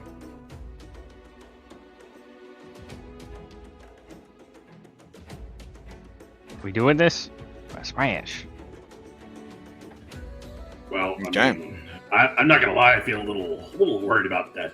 As you open the door, you see that there is an iron portcullis blocking the way. On the other side of the iron portcullis, you see two large golem-like creatures. They seem to have a skeletal frame that has armor bolted to it, and giant runes are etched into the armor and the bones. You see all manner of clockwork machinery moving beneath the armor plating, and floating where a neck and head should be is a flaming skull. Each of these constructs is about 19-ish feet tall. Flaming skull, you say? It seems like my nemesis has upgraded their body as well. Also, just so you guys know, fire giant average height 19 feet, average width 12ish to 15 feet. They stout like a Some dwarf. chunky. Yeah, they stout like a dwarf. The giant They dwarf. each weighs about 7,000 pounds. Okay. Goodness. So fire giants are big boys. From what you could tell, this is some sort of undead construct. So even though it's as big as a giant, it's not an actual giant. Correct. It may have been a giant at one time. It might have giant parts. They both walk into view and stare you guys down with their flaming eye sockets. Behind them, You could hear the chonk, chonk, chonk of the water wheel turning and machinery, massive chain, elevator situation going on here. That is pretty much all you could see from here. You said the portcullis is down or up? The portcullis is currently down. So you guys could see through it. You could cast through it. You could even attack through it, but you couldn't move through it. How do you suppose we get rid of them? Just Well, shoot them with ice or arrows. yeah. You have Oh, something that's not fire, don't you? Let me just pull out the arrows inside of me real quick. I'll use those. I think the gate is Two, the issue. Thunder hands you some arrow. Stuck. No, I can. I got something that's not fire. You guys want me to start this? I think we should find a method for the gate first. I can. Well, I mean, if we can hurt them, I can through look the for gate that. without Yeah, I feel lifting like it, if we can that kill them from here, helps. that'd be better. Figure out the gate I afterwards. will. We're going to as- go ahead and Yeah. clear that initiative track and Yeah. roll it a freshie and see how you guys handle it. So, Yeah. does it look like the gate has a keyhole thing? It just looks like a really heavy ass portcullis. I mean, heavy for smalls. Yeah. Yeah. Oh you guys my just want me God. to? You guys just want me to open up this fight? If we're just waiting, Well, I mean, we're rolling into initiative. Or- so- okay. Stygius kind of looks cautious, and he'll say, "We vastly underestimate them if these are the guards. I do not think they are so unwise as to make them unable to harm us through a simple portcullis." but they can't hurt us. Let me rephrase that. They can't touch us Oh, let me remove this earth elemental, I guess. with their There fingies. we go. I don't think that's the issue. Salem, you have won the initiative. What is Yeah, the plan? I did. I don't feel like waiting to see what they do. You know what? I will hold a spell. Okay. And if they even move in the semi-threateningly or do anything that is deemed threatening to us, I'm gonna let it off. All right, get ready to let it off then. All right. Ice. All right, I'm gonna step through so I can see them. I don't think I would I think I threw up their art. Yeah, you did. Yeah. Okay. step over the side just to not be too bunched up with them. Step back a little bit, and he's gonna take out the crossbow from his back and aim it at one of them, ready in action. Okay.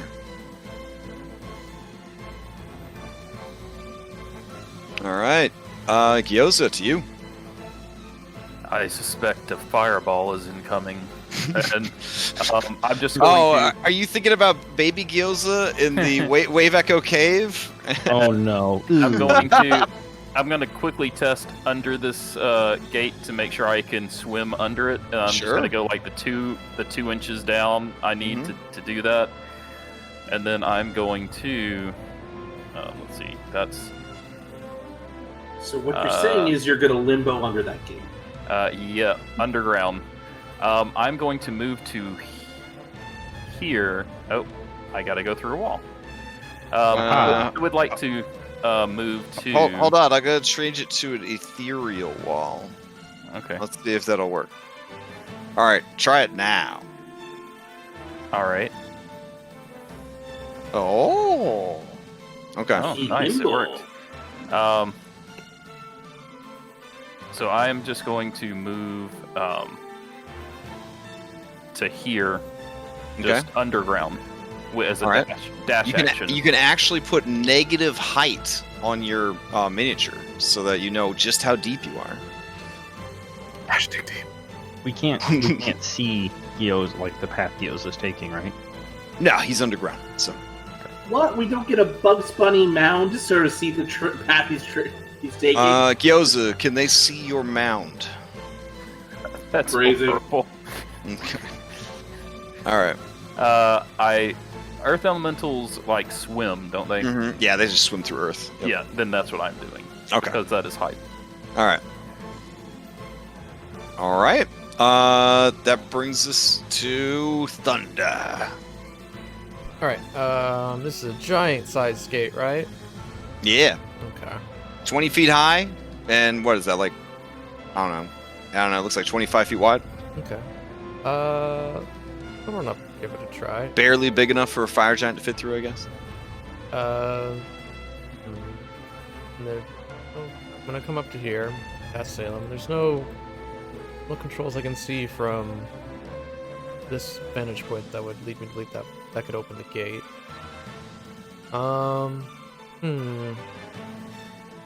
How, like, what's the space between the bars? How big is it? That is an excellent question for giant-sized bars. A small creature could fit through with ease. A medium creature would have to use an acrobatics check to contort their way through. Or a strong creature could show off how baller they are and try to bend open the bars. That's what I want to try to do. Okay, give me an athletics check. A really strong creature could just lift it right up like a fucking garage door. Okay. Alright. Let's see. Yeah, this athletics. I'll get a hernia. Oh. Not quite, I don't think. That'll be my action. And, Prestigious. And a level 12 adventure. That's 17. Okay. All right. You go to pull the bars apart and do not. And apparently, Groovy is. Oh, man, that made it worse. I'm tired of this. Groovy's like, I get 2 15-minute breaks. That's the law. That's the law. And then it'll come back later when I'm using Groovy 2 and be like, no, I didn't really leave. Stop. But it's too late. We're going to switch to Groovy 2. Hold on. Groovy 2, I need you to pick up where your brother has failed us. Yeah, nobody liked him anyway. Oh, you got it? Thank you. See? See? Oh. It gets so jealous. It gets so jealous. Right. All right. I mean, see if you can get either of the robots to do their job. That'd be awesome. Okay. Thank you. Okay. So Thunder tries to bend the bars, but they are of solid fire giant make. Stygius, to you. I think so. I think it's my turn. Yeah, go for it. No, I just heard somebody. Talking to the boss. No, I got you. Don't worry. So just move up a little bit here. Less cautious than everyone else is behind him, especially in front of this kind of enemy. Isn't so bold as to step through, and instead will simply begin to. Have they been struck yet? Nope. No. They have not been struck. Nope. They're about to be. In that case, I'm going to try to either look at their symbolism across their body, this craft, any religious iconography as it's an undead, perhaps, to a whale, much like a mummy, maybe, as like a reason to be up or get activated, or a history check on the metals and what would be involved. Let's see. This particular thing. I'm gonna actually say there are undead components, so religion could help. Arcana would be a better choice, but let's see what you. I don't know magic. From what you could tell, this is a combination of necromancy and artifice. They have taken a skeletal base and built a construct on top of it, and they are powering it with elemental fire. Interesting. Would I be able to surmise that they would not like the cold then? Very much not like the cold. Your knowledge at this level of 5th edition monsters is that most of them don't have vulnerabilities at all, and most of the fiery shit is actually somehow resistant to cold, on top of everything else that's got going on. Which springs to mind immediately a familiar undead creature, the Flame Skull, is actually resistant to cold. But I mean, if it is a fire elemental, if it is some kind of construct or skeleton, none of those have any resistances that you could think of. Obviously, this thing is probably resistant or immune to fire. As a construct, it's probably more susceptible to shatter, things like that. And as a pseudo undead, it may or may not be able to be turned. Unknown. It's kind of a new thing. Don't like that at all. Mm. So if he was thinking for protection from evil and good, but it sounds like it gets the best of both worlds to avoid it, huh? All right. In that case, he is going to just hold an Eldritch Blast in case somebody hits them. All right, fair enough. Let's see. Quotable Reforged Fire Giant's turn is up. Let's see. Gyoza under the ground, so it's not going to worry about Gyoza. The creature is going to reach into the neck area of the armor, pull forth small ball of fire. Oh, me no like that. And it is going now. Yeah, and it's going to be essentially casting a fireball at you. Yeah, I'm gonna do my spell in response. All right, what's your spell in response?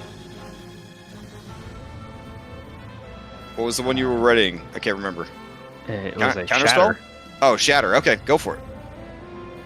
They will have disadvantage to the save because construct. I'll do it right there. All right. Ooh, okay. Here we go. Let's see. One of them passes, one of them fails. Let's see. Expectant passes, so it takes half damage. The other one takes full. I'll lay into the quotable one. All right. And yeah, I'll lay into the. So the only one I can see is this one. Expectant. Okay. All right. Gotta love Eldritch Blast as a ready to action. All right. These things are armored up. So you're trying to hit an armor class of 20. So the 13 does not hit. 31 natural 20 does hit for 17 points of damage. They take full force damage. Let's see. 14 does not hit. And then off this crossbow, you're going for Expectant. Is that the one you were attacking? Yeah, Eyes? Expectant. All right. That is going to hit. It takes 13 points of damage. Okay, they're not resistant. All right. Yeah, they do not resist non-magical weapons, apparently. All right. So Quotable is going to then get off that fireball. Let's see. Now, question, because I honestly don't remember. Holding an action, is that using your reaction as well? That does use your reaction, yep. Okay, just making sure. Question mark, DC. Where is he placing it? Right Good there. question. So, Stygius, you are just outside of it. So, it looks like Salem, Carrick, and Thunda. I'm going to need you to make dexterity save. DC, well, I don't have to tell you the DC, I don't think. But yeah, there should be a little button you press. Okay, Salem, you're good. Thunda, you are not good. And we're waiting for Carrick. Sorry, I didn't have my token select. Oh, no worries. Oh yeah, Carrick. Nice. Finally, something good. All right, so you, if you made the save, you take half damage. Otherwise, full damage, unless you have some other mitigating circumstances. I am resistant to fire damage. All right, that will come in handy, I think. That will come in handy. All right, that is the creature's turn. Yes. That brings us to the other one. The other one, same deal. Reaches inside of its armor, pulls out a ball of flame, and gets ready to chuck it. Here we go. This one will throw it all the way back here. So this is everybody, looks like, except Thunder and Gyoza. Apparently, I'm rolling. Why am I still concentrating on something? I don't know how to get rid of that. Okay, so you're gonna... I can turn it off for you, but to turn off stuff, you go to the thing and you right-click it, and it'll turn it off. There you go. Dexterity save. But you were concentrating because you were holding a spell. Which That was yeah, but that was when you were shattering, yeah. Yeah, but that was on long before this. I thought you were doing it just for that. Okay, so dexterity 21, 31 is great, is awesome. Both of those save. A 16 definitely does not. And if I could get a save from Stygius against this. I apologize. Oh, no worries. A 15? 15 is not enough. How much damage? 19 points of fire damage. Alright, he is resistant to fire damage, so... Hype. That would be, what, 9? Round down, so yep, 9. Alright, the leftover fire from that dead fake dragon protects him. He takes no damage. Okay. That brings us to Sergeant Carrick Boragash.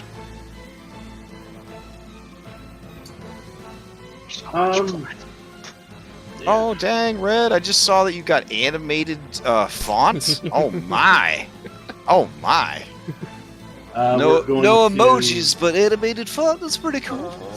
I got some badges. Working on the thing notes. She's working full time now. She's ready to do this thing. Be aggressive, but in a very polite way. So, all right, what do we got, Sergeant Carrick Boragash? All right.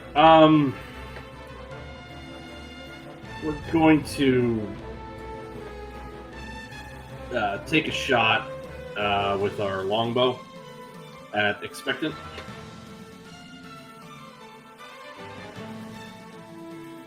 All right. Yeah, that does not hit. You get 2 attacks because, you're higher than 5th level or higher than 4th level. Again. Nope. All right. The arrows just kind of clank off of the bars of the portcullis or the armor of the creature. All right. Anything else from Sergeant Carrick Boragash? Yeah, we're going to relocate. Okay.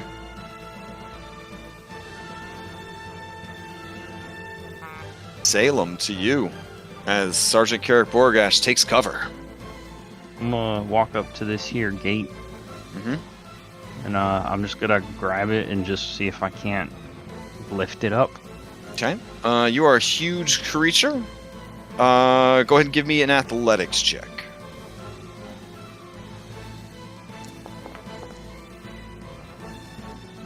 Yeah, it's super easy. You don't know why. No, people didn't do this already. You just kind of just lift it up into the ceiling. I did not attack again. The charge just shoots him in the back. You hear like a ratcheting sound as you lift it up, as it kind of locks into place. Literally a garage door. You just kind of lifted it up. All right, that's your item interaction. What else you got? How far did I move? Like 10 feet? Ish, sure. Yeah, so I'll just make... I will supplant myself between these two here. Okay. I love how much blood there is. Oh, so much blood. I'm just like, I've got so many arrows in me, and I'm just trailing. That was my item. Oh, you said that was an item interaction. Yeah, so you have an action. I will use an action. And I will cast Cure Wounds on myself.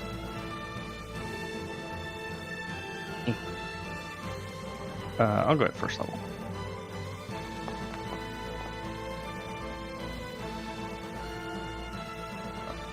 Eight's not bad. I'll get 8 more hit points, and I'm good. That's it. Okay. So you cast Cure Wounds on yourself? Yes. All right, fair enough. Eyes to you. All right. I'll move over to here. so I can see the other one. He's right next to it. I'll go ahead and take another shot with my crossbow Okay. at this one over here. That is a lot of 6s. What the fuck am I even seeing? Oh my god. I didn't crit, so. I know, but like, wow. Look at that 66666 on that crit sneak attack. Well, the crits are, I think, are, Max. no, Max. wait. The crits are always maxed automatically, though. But yeah. But still, it was satisfying to see. Holy shit. Okay. 20 is enough to hit their armor class. So you do drop 29, so 40 points of damage. It is bloodied. Right. And then bonus action, step behind this this wall. All right. Here. Fair. Okay. Anything else from Eyes? Nope, that's it. All right. Gyoza, you're up. All right, I'll flank it. Okay.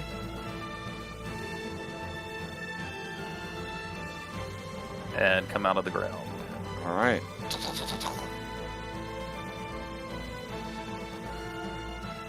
And 2 slam attacks.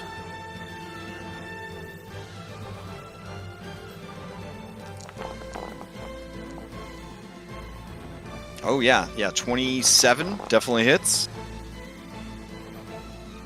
Okay, natural 20, yeah. All right, so it's a 29. Let's see.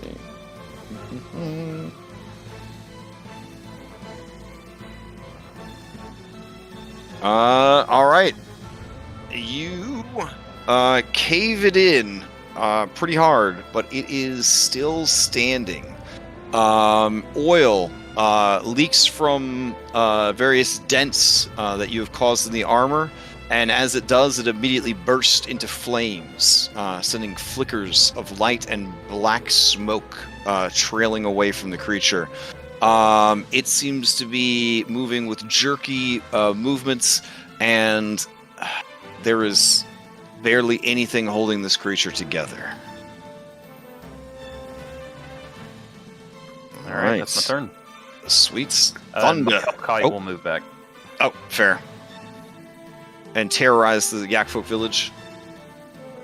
All right, Thunder, to you. All right, he's got this great spear in one hand. He's gonna pull out a javelin. He's gonna chuck it at the fire giant.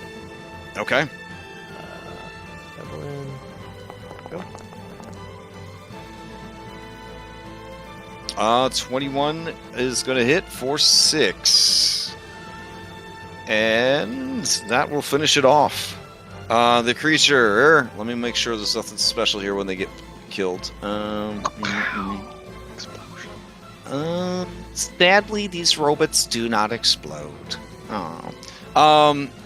It's as you strike it with the spear at its chest cavity, the creature's headlamp flickers, it goes out, and the creature just powers down. All right, and then second attack will rush up with our great spear and attack this. Okay.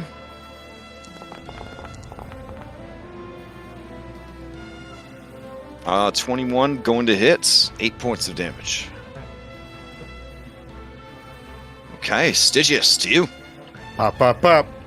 All right, Blop, blop, blop. let's see him. Mm-hmm. Mm-hmm. Mm-hmm. Mm-hmm. 18, 20, 25. All right, the 20 and the 25 hits, blasting the creature for 20 points of force damage. It'll then take cover in this little nook right here. Okay, nice. All right, quotable is Dead Skis. I'll remove him from initiative. That brings us to Expectant, Reforged Fire Giant. Let's see. Thunder, you have closed the distance. It wants to go to its default programming of ass whooping. So that is what it will do. Let's see.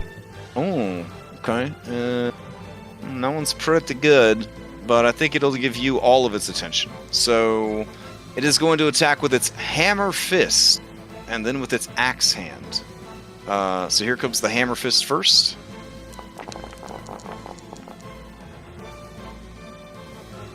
Mm, 16? Yep. All right. It does 18 bludgeoning and 8 fire damage. Give me a strength save or be knocked prone. Oh shit.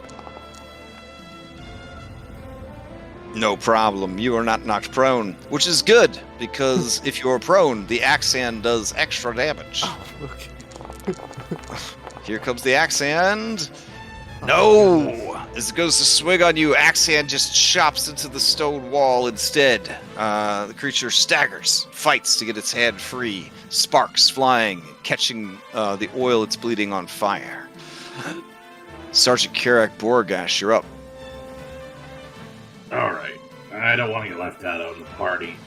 So I'm going to run over here, jump onto Midnight, sort of kick him into gear, and we are going to fly up to the construct, since you said it's 20 feet tall, so we can fly low.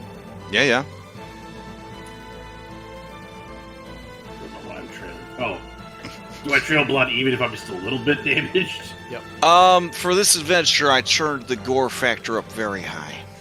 Alright. And we're gonna multi-attack. I think a single point of damage, and you pretty much turned into a Quentin Tarantino movie. So. Alright, so we're gonna bite and then claw on the construct.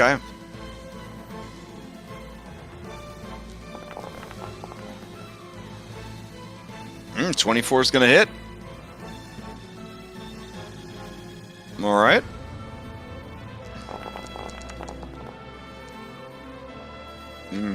Solid rolls, solid attacks. Okay.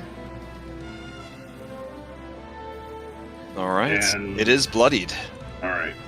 I'm right there. Can I attack from my mount as well, or is that cheesing it?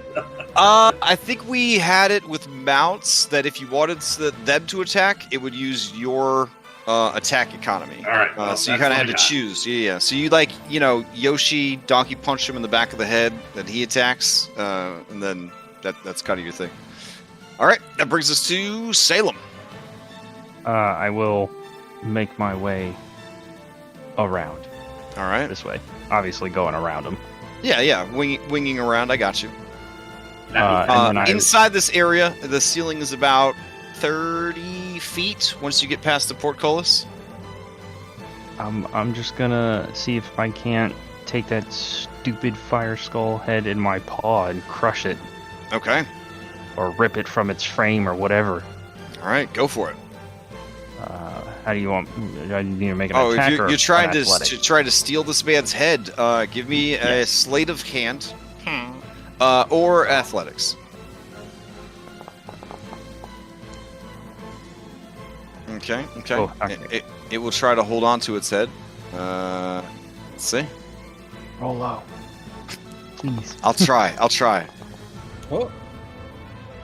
Okay. Yeah. You rip the head free from the body. You are now the proud holder of a giant flame skull. Has it done anything to the body? Has it done anything to the body? Did the body stop moving, or is it The still body going? is sort of like on autopilot now. I'm going to say that it has disadvantage to its attacks. Oh, neat! I have a fire skull now. I'm probably gonna crush it when I can. Hold on Alright. to it for me. Or is that my item interaction?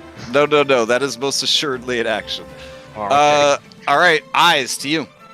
The The body is now blind, so you Oh. have advantage to attacks against it. In that case, I was gonna bonus action, run up and dash, Okay. and whip out his short sword, and go for a booming blade.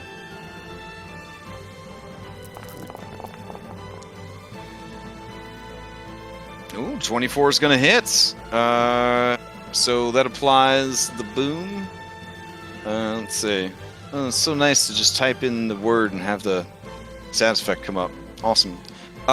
It takes 36 points of damage.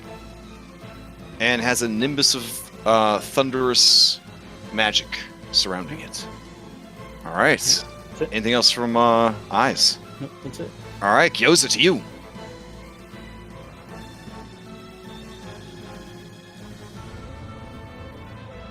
All right, that was a little jerky. I come up and slam attack Okay. because elemental.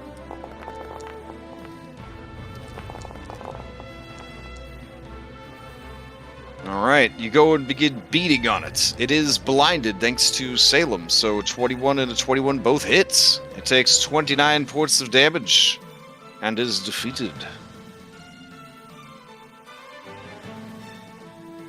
Well done. All you can hear now is the grinding of machinery in the background as you look at the steaming and now dead undead constructs. What foul magic is Duke Zalto practicing in the bowels of the earth? Did I make an Arcana check on this skull? Oh, right. As the body dies, the skull would just sort of flicker and, the magic would go out. So, as the connection between the two are severed. I want to take a look at these bodies. I'll drop the earth elemental form. Okay. Oh, I can delete it myself. That's nice. Yes. That's another new thing. All the good stuff now. Thunder, Salem, you look like you need to take a rest.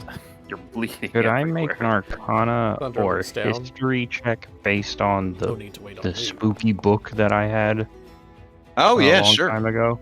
What if you insist? The Yeah, and so see give if me an anything's Arcana relating check. to that. Are you looking at the bodies, Salem? Yes. The skull, yeah. Then Yes. I can help with Okay. Arcana.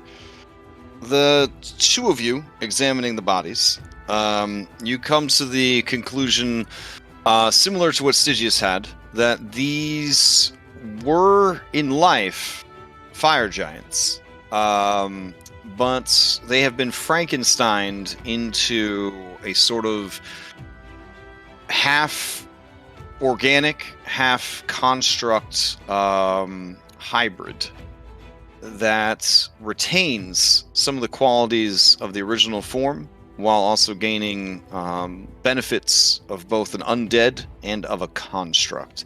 The whole thing is powered again by elemental flame. Whether or not these techniques are related to the void and the void giants of legend, you are unsure, Salem, but it's likely. Some of the runes that are carved into the creature are similar to those that you read when you were reading the Great Grimorum of information about void giants and the void. Okay, so they're similar. Similar, yep. Hmm. If Zalto and his crew are practicing this kind of magic, they have more than likely turned their backs on Annam the Allfather and the Ordening. In their study of the bodies, do they get any indication that there's enough giantness to these constructs that, like, the giant slaying swords that we have would be impactful? They are classed as undead and constructs now. They no longer retain enough of their humanity to be considered giants. Stygius holds up his hand to Salem expectantly. Oh, because speak with dead. Gotcha. That would actually be pretty hype. That's what he was saying during the combat. Hold on to that for a minute. He's just holding his arm up expectantly. How big is this skull compared to him? Let's see. A giant skull, especially a fire giant skull. Oof. Yeah, Plus, I mean, the GC is not the biggest of dragons. Yeah, I mean, it's probably the size of Stygius about. Yeah, I mean, I no, will that's hold crazy. It's probably like 3 feet Like around, his chest. like I will. a really I will. big yoga ball. I will hold it in my hand for him to reach easily Okay, enough. that's fair. It also is very heavy, and he doesn't have a very I good could've strength. figured as much as well. Okay. Yeah. Okay. Yeah, but we need to maintain his coolness factor because I've gotten a lot of messages about how cool he is. So let's keep the coolness factor up. Oh my god. Stygius is going to reach over, use his Speak with Dead. However, for the sake of only being 10 minutes left, I don't think I'm going to ask him now. And maybe get those answers between sessions. It could be pretty useful if you've got the questions lined up already. But if you want to wait until next week to ask him, that gives you a week to think of the questions. That could be helpful too. It sure does. Isn't that a fun Okay. All right. I'm going to give you 3 question tokens that you can just add to your character sheet. And then as needed, you could just cash them in. Yeah. And then he will also look towards the other corpse for their skull. Okay. It is resting inside the equipment there. Cool. He looks over. Would we like to spend some time? You said you might need a rest. I could ask some questions. I will walk over and pry this skull from this one's frame. Imagine being so primitive and awful at crafting that you have to rely on necromancy and twisted magics like this. Well, if it's the same magic that I think it might be, primitive is not the word I would use. World-shattering would probably be better. Idiotic is a good word. Oh, yes, very, but still not good. Very well. I'll have Tiamat pry their souls from the hells. Tiamat would be the least of our worries if whoever they're dabbling with returned. Maybe we should discuss. Take some time to rest here. Perhaps, Thunder, you could talk to your girlfriend for a bit, perhaps? His ears go up, he looks embarrassed for a second. Oh, fine. If you plan to look at these 2 corpses, we would like to take a look at them as well. See how they work. I'll need the skulls. As far as I can tell, that's the necromancy part, so the artifice is all yours. Okay. Salem, do you need some healing? You say to the pile of hamburger that is Salem. Oh, yeah, I've just... you know, have you ever seen, like, a dog that's messed with a porcupine? They kind of look like that right now. Ever since you evolved into your dragon form, you get shot a lot. I really do. Lot. People, yeah. I mean, it's the downside to flying. Things like shooting flying things. They do. And being a giant-ass target. Meh. I feel like it's more has to do with the flying.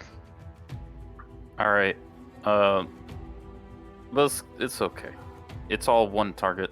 I'll go ahead and unless you think your hit dice can take care of it, I'll summon Kitsune. No. I would whatever you want to heal me with. Go for it. Okay. I'm gonna summon almost Kitsune. And I'll start rolling that. How far down do you think that goes? Someone should inspect the elevator. The elevator goes down past dark vision. You do see the twinkling of distant lights further and further and further and further down. By your estimation, the most distant light is over 500 feet, 600 feet, 700 feet, 1,000 feet. It goes deep. As you are watching, you see that the constant motion of the elevator eventually brings an elevator platform up to you. Is there anyone standing on it? That is a great question. In this particular instance, there is not. Judging by the time and the speed and whatnot, it does stay here for several minutes. Let me check how long it stays. It has a program series of stops. Well, That's ridiculous. You wouldn't have time to fucking load anything. 30 seconds? What the fuck kind of elevator design is that shit? Alright. I'm gonna say 5 minutes. They go for speed, not efficiency. Yeah, what the hell? Okay, guys, we got 30 seconds to load the elevator. No. Yeah, we're gonna say, you know what? We're definitely gonna say that it takes okay, no, 30 seconds is ridiculous. It takes the elevator platform. Okay. We're gonna say that the elevator stops for 5 minutes at each floor, which is still a ridiculously short amount of time. But we're gonna say that it stops for 5 minutes. No, 30 fucking seconds. With if you roll initiative while you're trying to load stuff, you could probably do that. Listen, I want to live in a real world. I don't want to live in a 5e combat world. I want to live in the real world. Good God. All right. Like 5th edition's been good to me, okay? But there's some things about it that just hurt my heart so much. So, okay. A little less bloody now. Yeah, stays for 5 minutes, and then it chunk, disappears further down. It looks thusly when it is present. Oh wow, look at that. And then are we taking after a short rest? 5 minutes, it disappears. I mean, if you guys need to rest, Stygius hasn't taken a hit, and he hasn't cast much of his expended magic, so it just seems that you guys need one. No, I mean, there was a little bit of fire damage, right? You took a little bit of fire damage. That went into the overshield of... Oh, right. Eyes is good, too. Yeah. Yeah. Take any damage yet? Stygius is going to go red eyes. I will look at Thunder and be like, hey. I can do all sorts of things, including this, and I will use my Sorcerer's Healing Light on him. And I'll use 4d6 to heal him. Okay, wait, are you hurting yourself to heal him again? No. This is a completely different thing.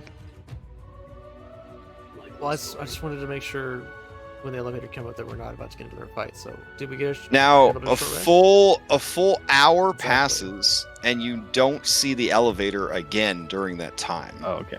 So I do understand why the elevator programmer would have set it to only 30 seconds per floor, but fuck that guy. So, be patient. Give these poor people a chance to load the elevator. I have anxiety thinking about trying to load the elevator in only 30 seconds. Oh my god. All right. So we did get a short rest. You got a short rest in. Yep. Okay, cool. During that time, I would like to look at these like half construct corpses and see if like if there's any like the artifice that was used to make them. Like just take a look at it and see if I can learn anything about it. Okay. Stygius will watch his progress with great interest and wait for his findings. Okay, fair enough. I could do Arcana. I'm also proficient in Tinker Tools. That works. So, to the best of your knowledge, these are not full-on golems like the olden days. These are the newfangled artifice, like out of Lantum. The Isle of Wonders.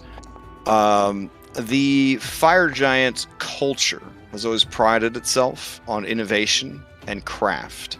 I mean, they did make a giant death robot like thousands of years before it was cool.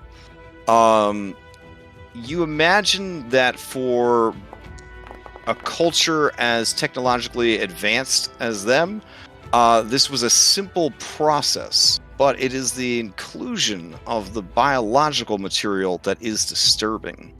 If the efforts of Duke Zalto and his followers was stymied by the Cult of the Dragon and the Sword Saints, essentially preventing him from acquiring all the buried pieces of the original Vonidad, they may have turned to alternative materials to finish the creation. These could be weaker prototypes that were used to help them figure out what they needed to replace the missing pieces with. So cool. I wonder what kind of skull they're using. I'm about to find out. I would say, what if it's like an insult to all of dragonkind and they're using a dragon skull? Oh, it's got to be a giant skull, like one of their ancestors. But I will say, Giants hate dragons. Well, sure, but they're not going to use dragons to kill dragons. They're too dumb for Now, that. anyone who's trained in Giants are history not and dumb. on this mission, you know that long ago, the world of Toril, it was just giants and dragons. And then the small folk were basically like the little rat mammals that they show in the dinosaur books, running away from the dinosaurs as the dinosaurs did dinosaur shit. So it was giants and dragons, and everybody else was just background shit. The giants and the dragons had thousands of years of war. It tore the world apart. It was an incredible battle. I believe at one point the giants and the dragons were like, yo, dog, we're about to destroy ourselves and the planet. Maybe we should dial it back a little bit. One of the things that was done as a sign of peace, an end to the thousands of years of war, was the deconstruction of the Vonadad. And just like Dracula in Castlevania 2, they chopped it up into a shitload of pieces and they scattered it throughout the world. Because as a basically legendary artifact robot, there was no way to actually destroy it. That was the Fire Giant's gambit to try and win the Ordening, was to rebuild this ancient war machine. This construct is said to have been able to instantly kill any dragon. Sometimes many dragons in one go. It is absolutely and completely and legitimately feared by dragonkind as the ultimate killing machine. Does that sound like the creation of unintelligent beings? Desperate ones, idiotic ones, building things far beyond their control. They could control it just fine. Why would they dismantle it as a sign of peace then? It'd be an assurance. Idiotic. Were you not listening? I know the history well. Zealotry. The good stuff. He looks over towards eyes as if dismissive of the notion. You cling to the high and mightiness of dragons far too much. I cling to the superiority of my kind. Well, Nothing. that's why Tiamat's way down below. Trapped by so many beings. Eyes, you're an intelligent man. No?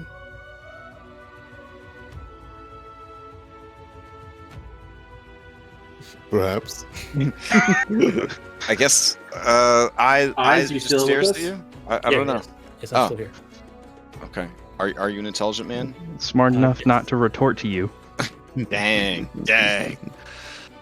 Sorry, I was busy looking at these. Befitting of your name. Yes. Why do you have so many? Yeah, I mean, it seems like Eyes is a bit preoccupied almost with these creatures. In like an existential crisis kind of way, maybe? Do you have questions on their creation? I have 6 to give.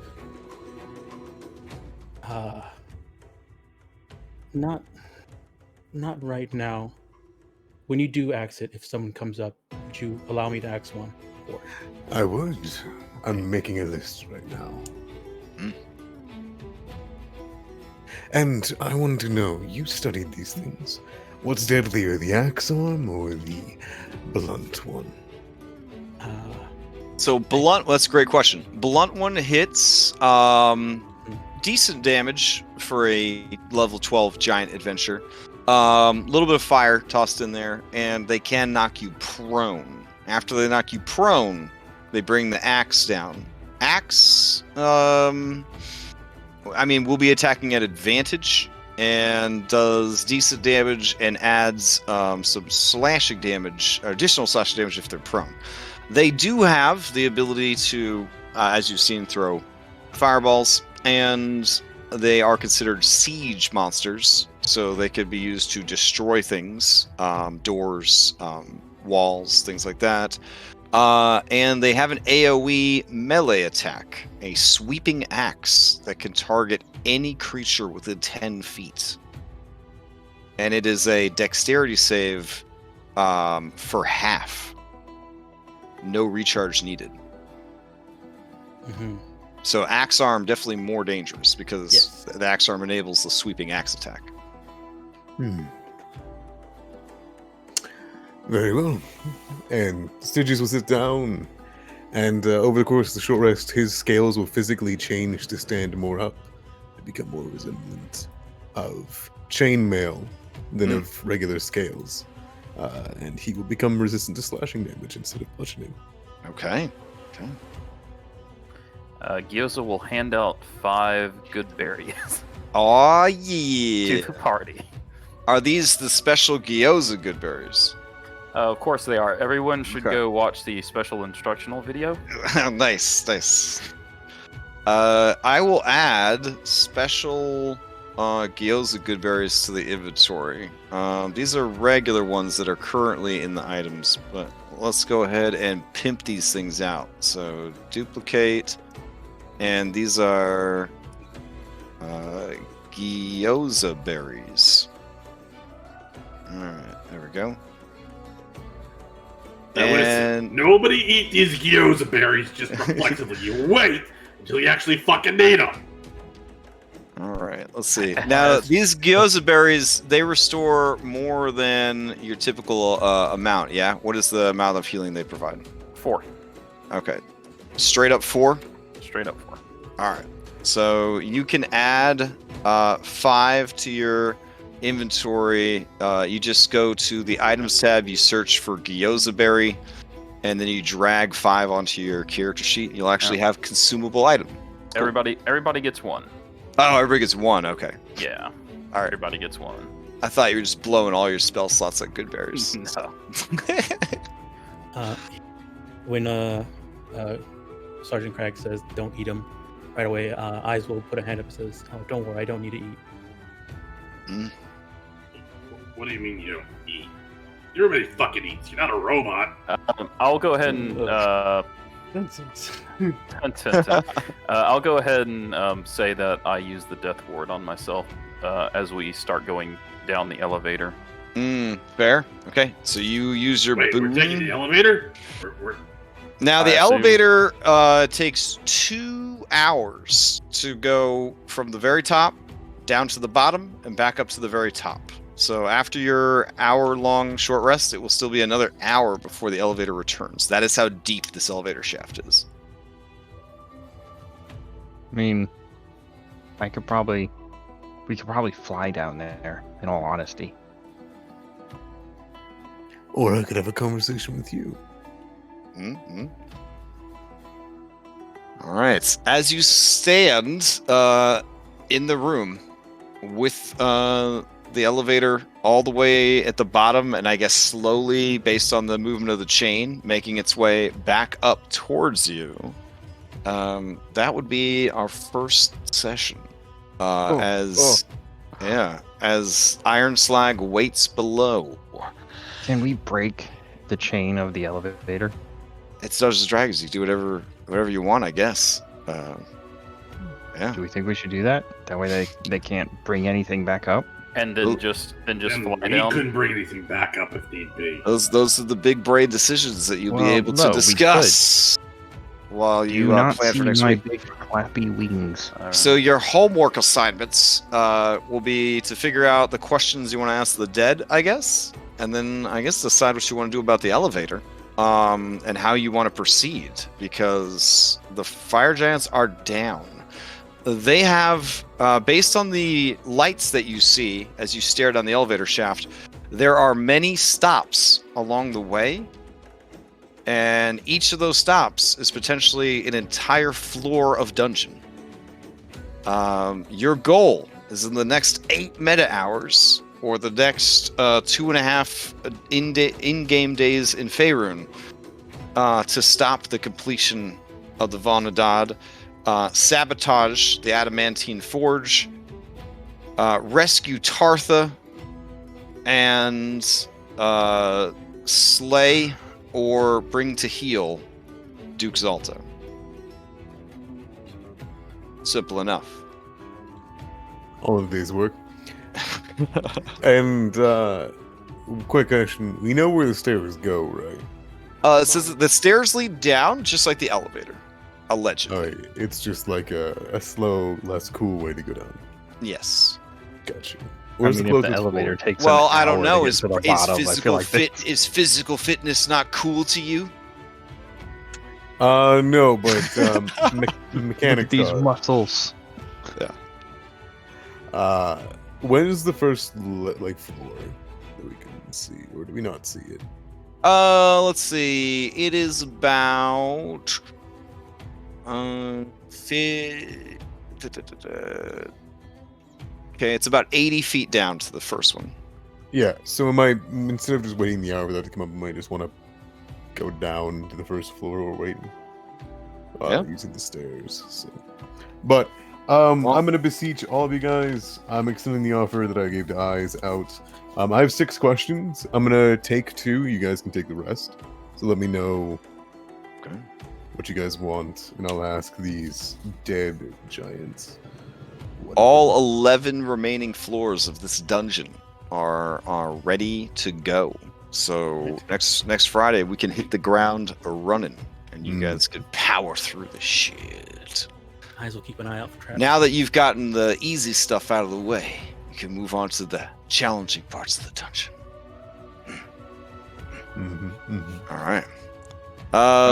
So, yeah, that's the beginning of our adventure arc against the fire giants. So, well played.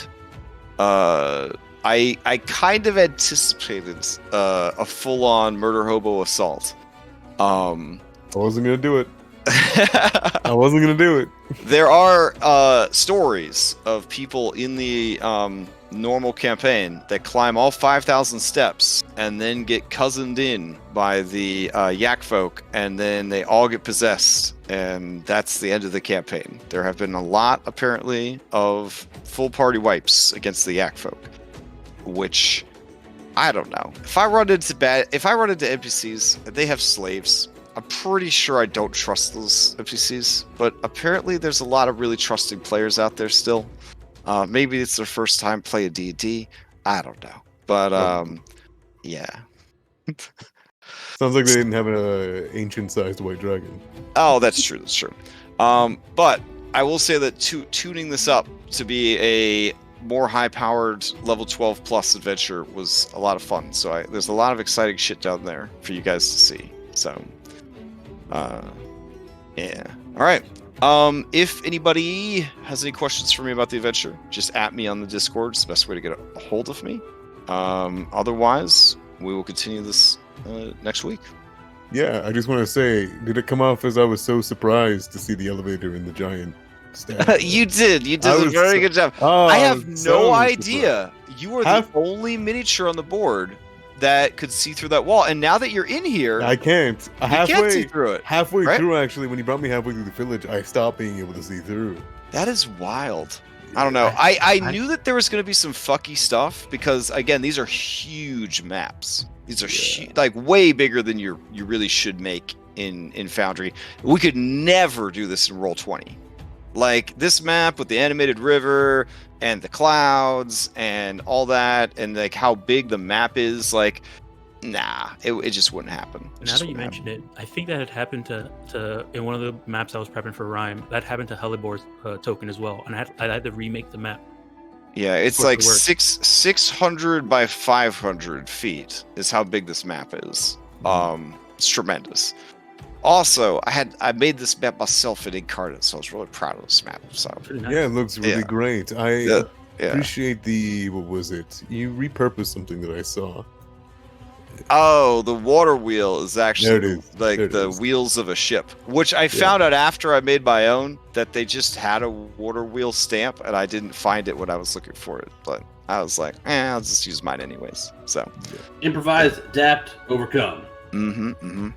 And this thing, the elevator is apparently like a trivet that you could buy for your kitchen. So I don't know. But You look cool though. yeah, I was like metal disc. Okay, that works. Cool. So, all right, cool. I appreciate everybody joining me for this adventure. I'm excited to see where we go from here. Again, some bananas stuff in this adventure. It's going to get crazy. So, looking forward to next Friday already. So, hope everybody enjoys their weekend, and I'll talk to you later. Thanks for running. Thank Yep. you. So, yeah. Thank you. Bye, everyone. Thanks for playing. Later. All right.